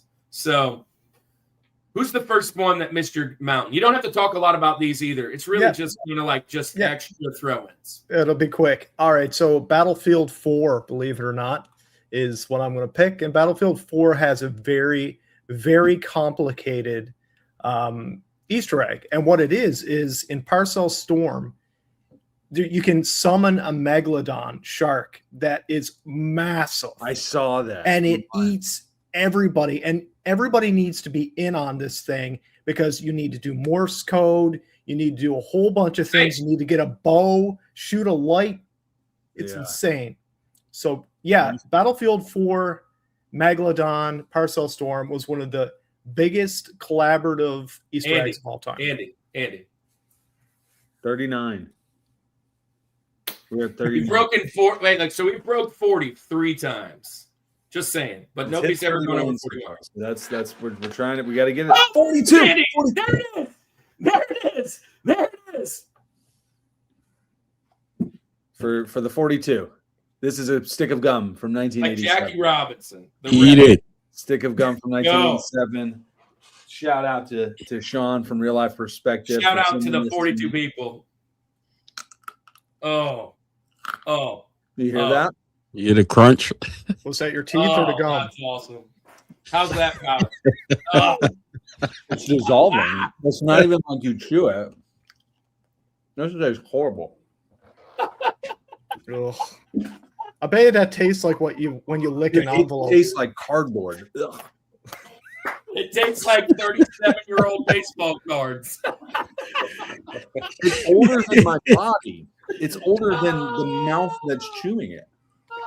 Dude, 37-year-old baseball cards. We broke the record, fellas. We did it. I promised I'd do it.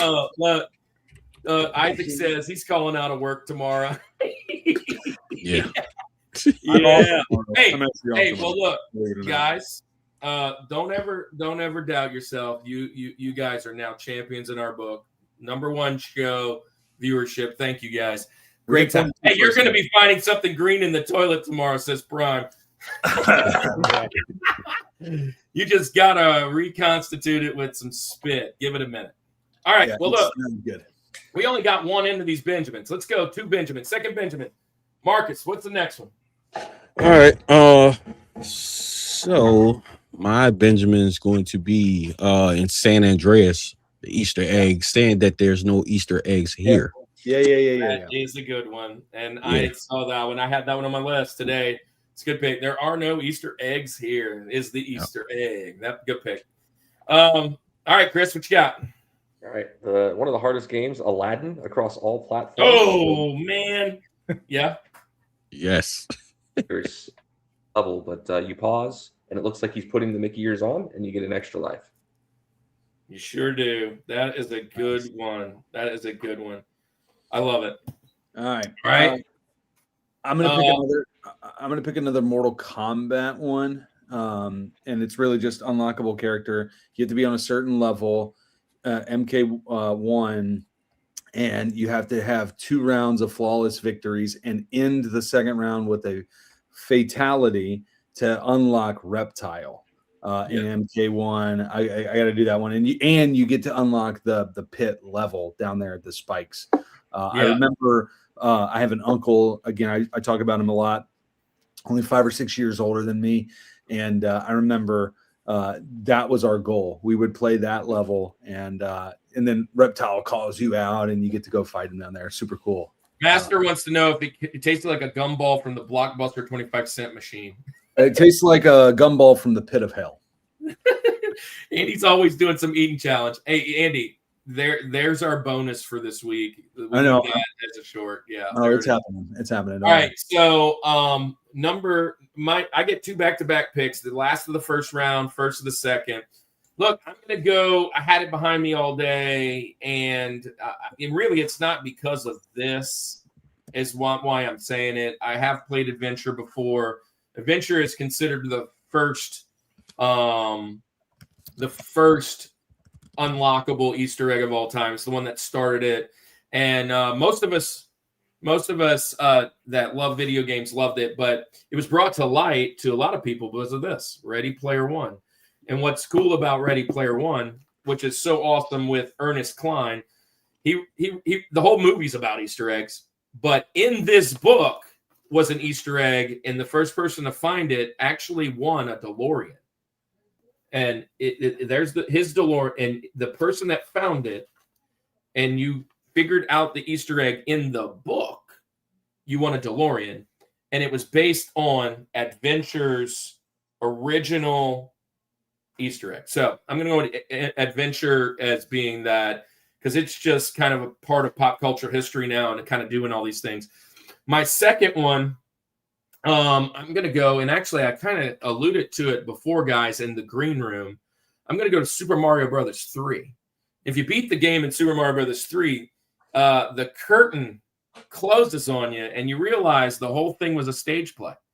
It opens in the beginning, closes at the end.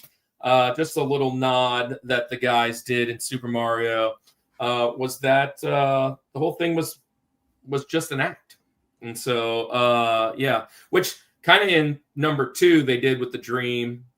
Yeah, you kind of see it with the stage play. So I'm going Super Mario 3 stage play curtain level.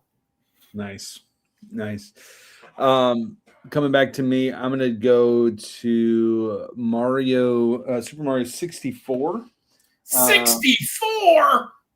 And I think it's on one of Bowser's levels where you're fighting against him. But you go up to the top as you're climbing up. There are 4 statues that are up there, and they actually depict almost like hieroglyphics of the old Mario versus Bowser battles from that, which is kind of a cool little nod to just the history of the game. But it's something you would just pass up if you don't even know about it without even paying any attention. But if you stop there for a minute, you can see these kind of cave painting looking things of old Mario and Bowser battles. Yeah, that's good. All right, so we're back to Chris. Chris, right. And so Chris, and then Marcus. Then you're going to have 2 picks, Jeff. All right, I'm going back to the hardware side. I'm going Super Game Boy. The border animations. If you leave your game idle, there's some like little Easter eggs, I guess, the animations that take place. Like there's a theater where if you keep the game idle, like the people will start talking. Fat Boy has gifted 5. That's 10 gifts in this show, man. All that goes towards the ministry. Thank you so much, Fat Boy. Appreciate such a fan of ours, and we love your channel and love you, man. So thank you. We definitely appreciate that. A little 5 membership bomb. Appreciate you, man. Yeah. That's a cool one. That's definitely a cool one. I love it. Marcus. Votary. All right. Number 4 is probably one everybody's seen, but I think it was great because it was, to me, a great game that kind of stood the test of time and probably introduced a lot of us into games, especially fighting games. Street Fighter 2. Yeah. Oh man. And it's a good one for me because I'm a big fan of the anime High Score Girl. I don't know if y'all seen it, but it's on Netflix.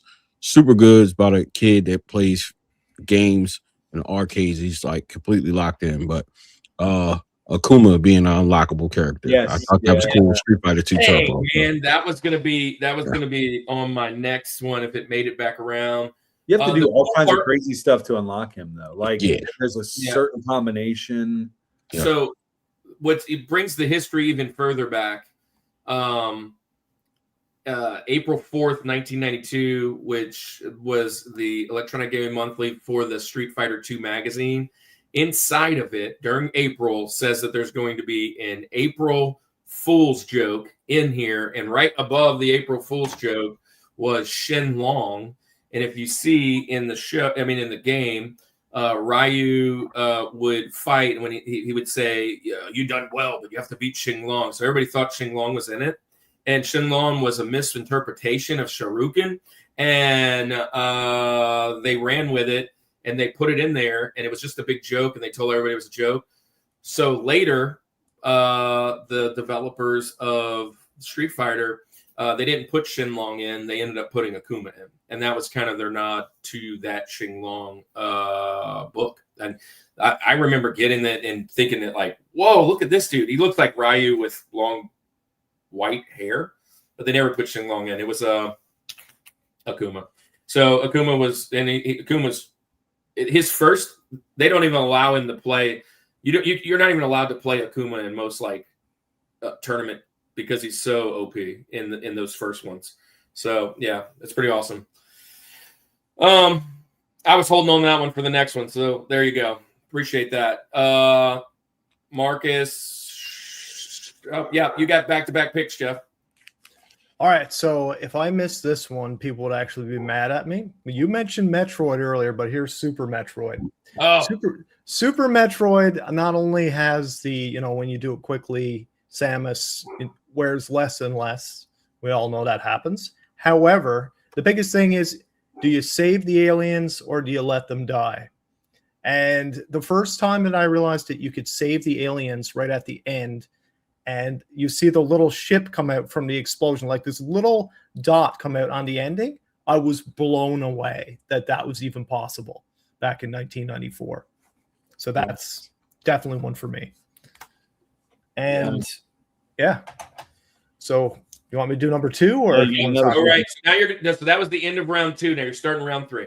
Okay. So round 3, is going to be Ninja Gaiden for Xbox. Oh, okay. So 2 reasons. Not only is it an amazing game, but let's get into the Easter egg aspect. So in this Xbox version, in order to get the windmill shuriken, it actually is on top of an Xbox and it's hidden within the game. And the Sigma versions of this game do not have that Xbox in it.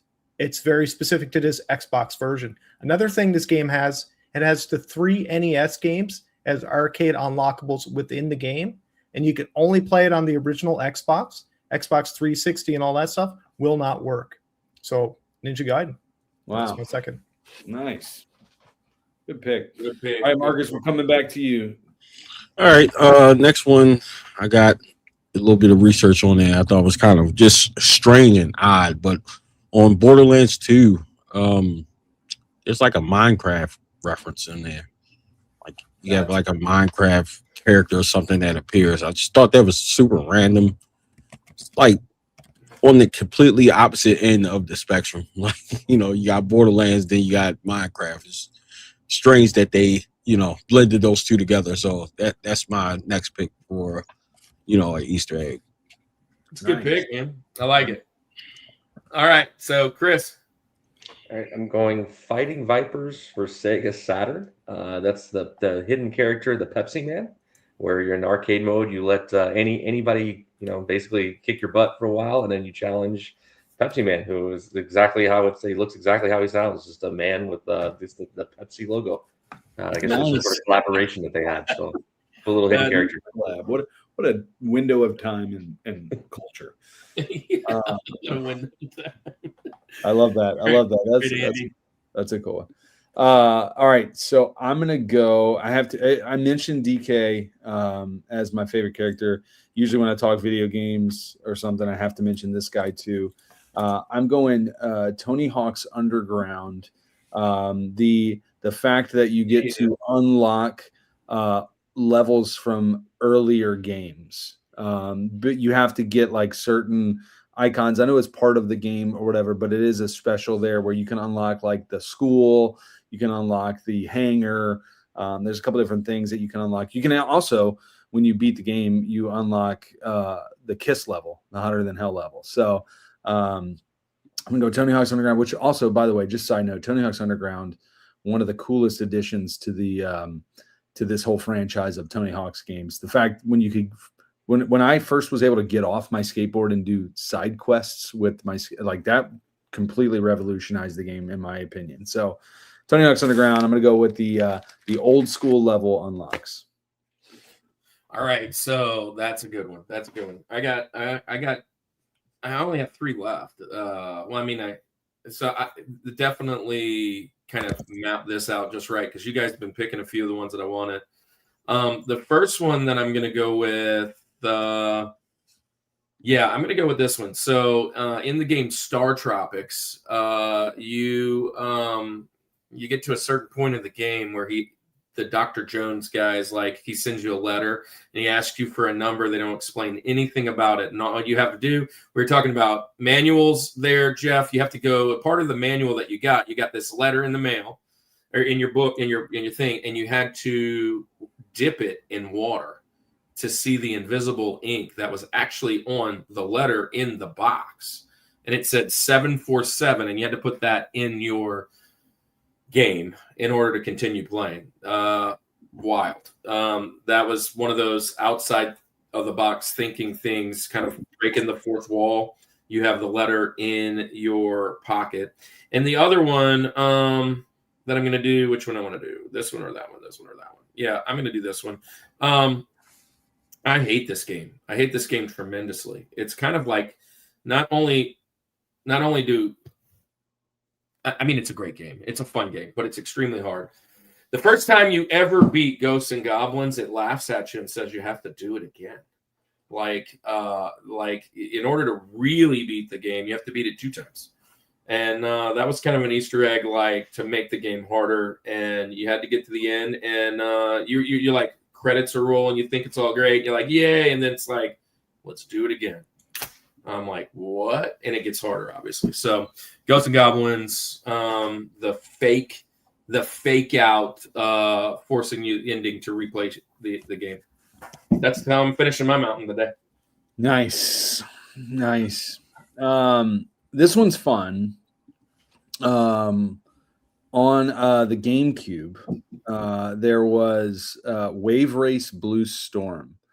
And if you go to the audio settings in the menu, and you have to hold down Z until it looks like there's something happening, and then you enter this code. It changes the commentary to a board commentator, and he's like he like pokes fun at the racers the whole time. He's like, seriously, that's as good as you can do, and he's like bored the whole. It changes the audio track in the race to be a board commentator. So that's going to be my final pick there. I love commentary because of Mystery Science Theater 3000, and it kind of gives me those vibes. So that's a fun pick. Board commentator. All right, we got 3 more picks, guys. Let's see. Can we make it to the end? Hey, the Tech Buzz is here. He was on the show 2 weeks ago with Gamer Aimer. Brandy was here earlier. Great channel. Go follow them. My boy Marcus, what's up? So awesome stuff. Hey, so speaking of Marcus, no, you're not up yet. Chris, you're up.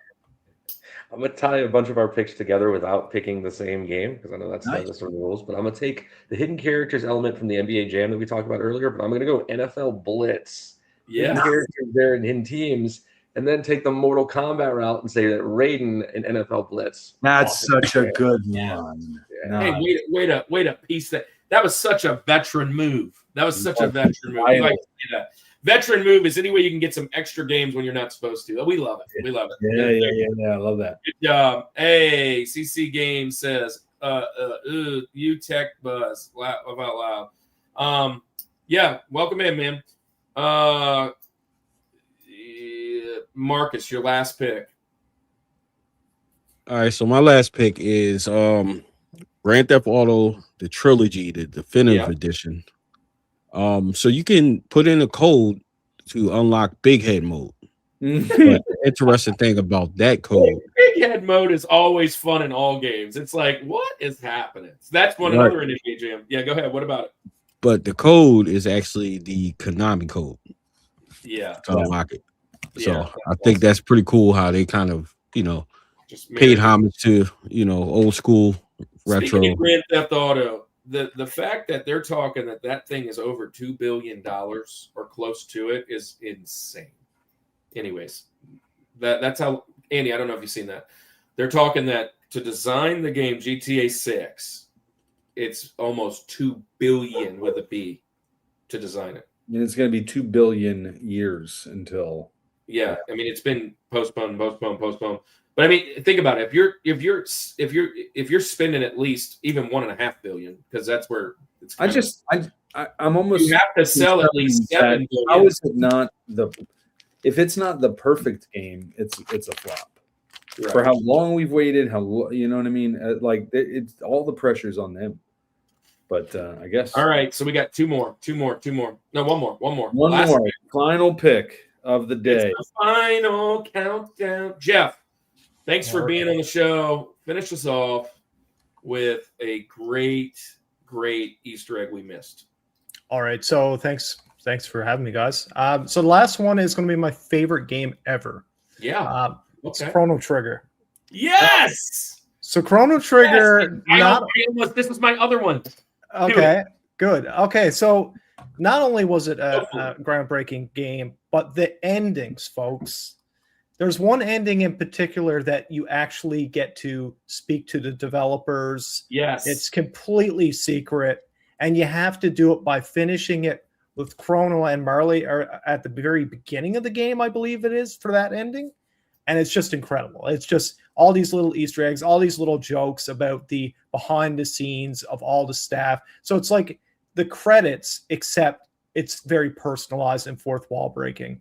Chrono Trigger is my favorite game of all time, and that is one of the biggest Easter eggs. It almost made my top 4, but the reason it didn't is just because the other ones edged it out a little bit more. I can guarantee we are talking about that game to end this series in the Super Nintendo series. Yeah. You are.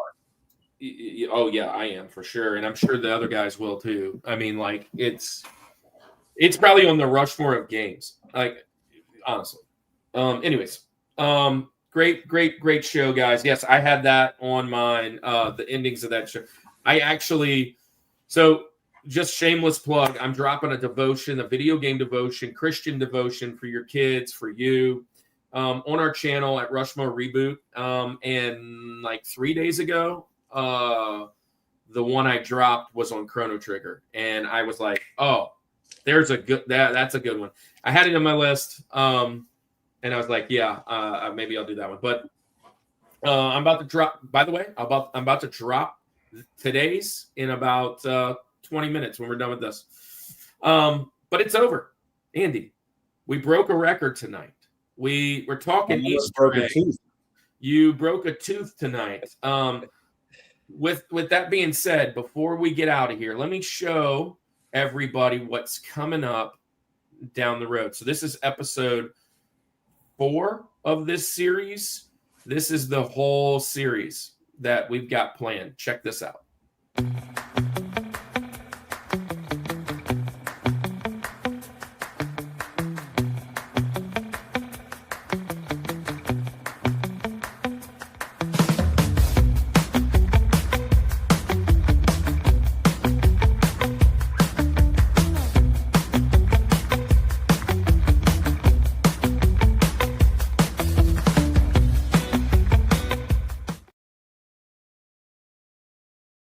I know there were some errors in that. I think Mysticles is supposed to be on for this one, and he wasn't. But you guys saw the pictures. But that's what's coming up next week. We have, I believe it's Derek and Poetically Christian Gamer and Christian Ninja, I think, is on next week for game. What do we? Oh man, it was just on there. I don't remember. There's my mind is mush sometimes with these shows. I've been planning. We've got stuff. People signing up. There he is. Poetic Christian Gamer. Are you on next week? Is that what it is? I think maybe. I don't know. But anyways, love you guys to death. Thanks for being here. Before we head out, let's go back in the opposite order. Jeff, you start us off. Tell everybody about your show. Tell us everybody why they should come and visit. What you got coming up next. And thank you for being here. We'd love to have you again, for real. Yeah, no, it's my pleasure, guys. Thanks so much. It's nice meeting you all. My channel is about retro gaming, of course. I also do speedrunning on the channel. I do retrospectives. I've gamed with my daughter and I also game with a lot of my friends and stuff on the channel as well. It's very laid back, family-friendly type atmosphere. And what you see is what you get. I'm not going to yell at you. I'm not going to treat you like a bank. I'm very civil. And I love video games. I love the history of video games. And I really enjoy the opportunity to get to play them in front of a live audience. So I do a lot of live streaming. So thanks, everybody. It's great to meet you. And we'll see you next time for sure. Thank you so much. So, yeah, I just looked it up. You gave me an opportunity to look it up. Next week, Weird and Peculiar Games with Christian Ninja and PCG, Poetically Christian Gamer. Weird and Peculiar Games. That's going to be a fun one. Marcus, what you got going on, man? Yep. So again, my channel is Destination Switch, dedicated to everything Switch 1 and Switch 2 related. I'm a big Nintendo guy, focusing completely solely on the Switch. What I have on the horizon soon, I go to a lot of conventions. I travel a lot. So I have Rocket City Retro Fest coming up. Yeah. And I have RetroCon in South Carolina coming up as well. I have, so shout out to Chris Game Dad and to Square Pegs. I will be at their con, MRGE, I think, in Michigan August. Retro Gaming Expo. Yep, I'll be there as well. We hope to be at that one as well. Yep, Raleigh Retro Games. So I got a couple. I'll probably be at a lot. Marcus, that was on my birthday. So if we end up being out there and you see me, we got to celebrate my birthday. Yeah, for sure. Yeah.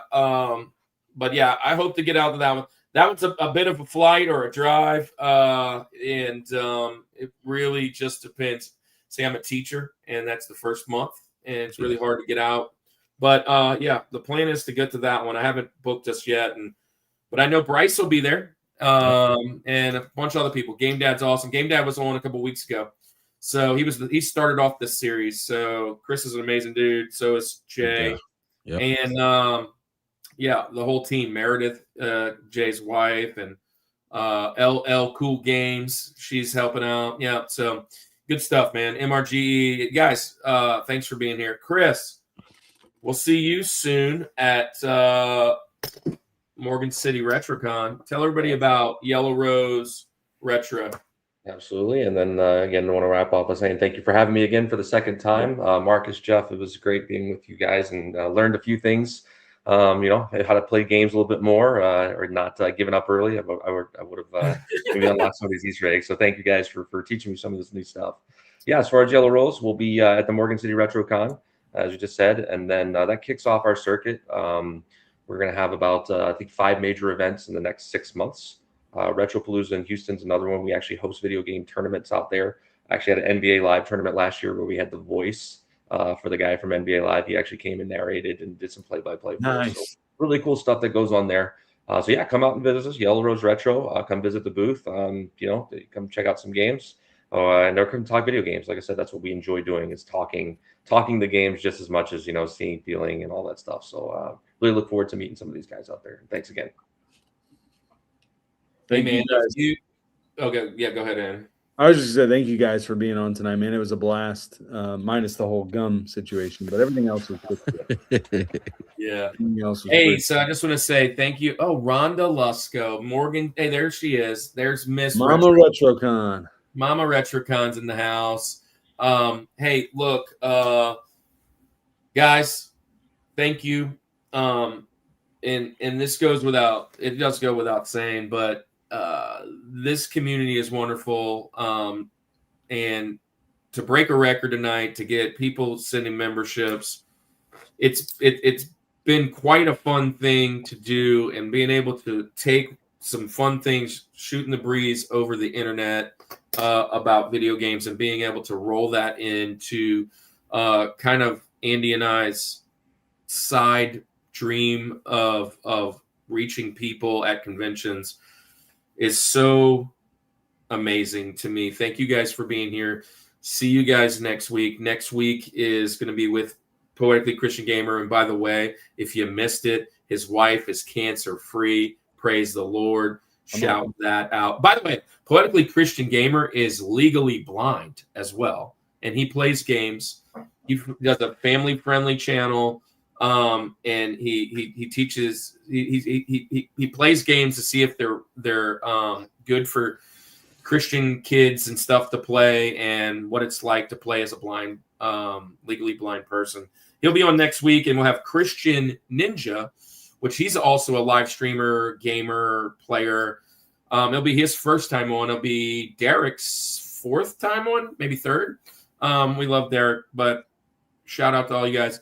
See you guys next week, next Thursday, same time, 8 Eastern, 7 Central. We love all y'all. Andy, it's time to tell everybody good night. And we did not break the record for the longest show. We thought we were. The longest show is viewed, the highest attendance in our show. And also, let me just say this, consistently 30 plus for the night. So that was fantastic. And honestly, that's what makes it all fun, because of the community. So awesome show. Glad I was introduced to some faith-based gamers. Black Ranger, let's connect. I would love to get you in the book. It doesn't cost you anything. It's going to be just free, handing out people. Several of these guys above you, Religious Fanboys in the book, PCG's in the book. If you want to be in the book, come in. Fat Boy, thank you again, man. I miss seeing you around. And you don't have to keep taking your wallet out. Stop doing that. Just come hang out, man. But thanks for supporting us, man. And tell everybody good night, Andy. And we'll see y'all next week. All right, guys. Well, it's time to say goodnight like we always do. This is the Rushmore Show, where it's all about your top 4 and nothing more. Peace.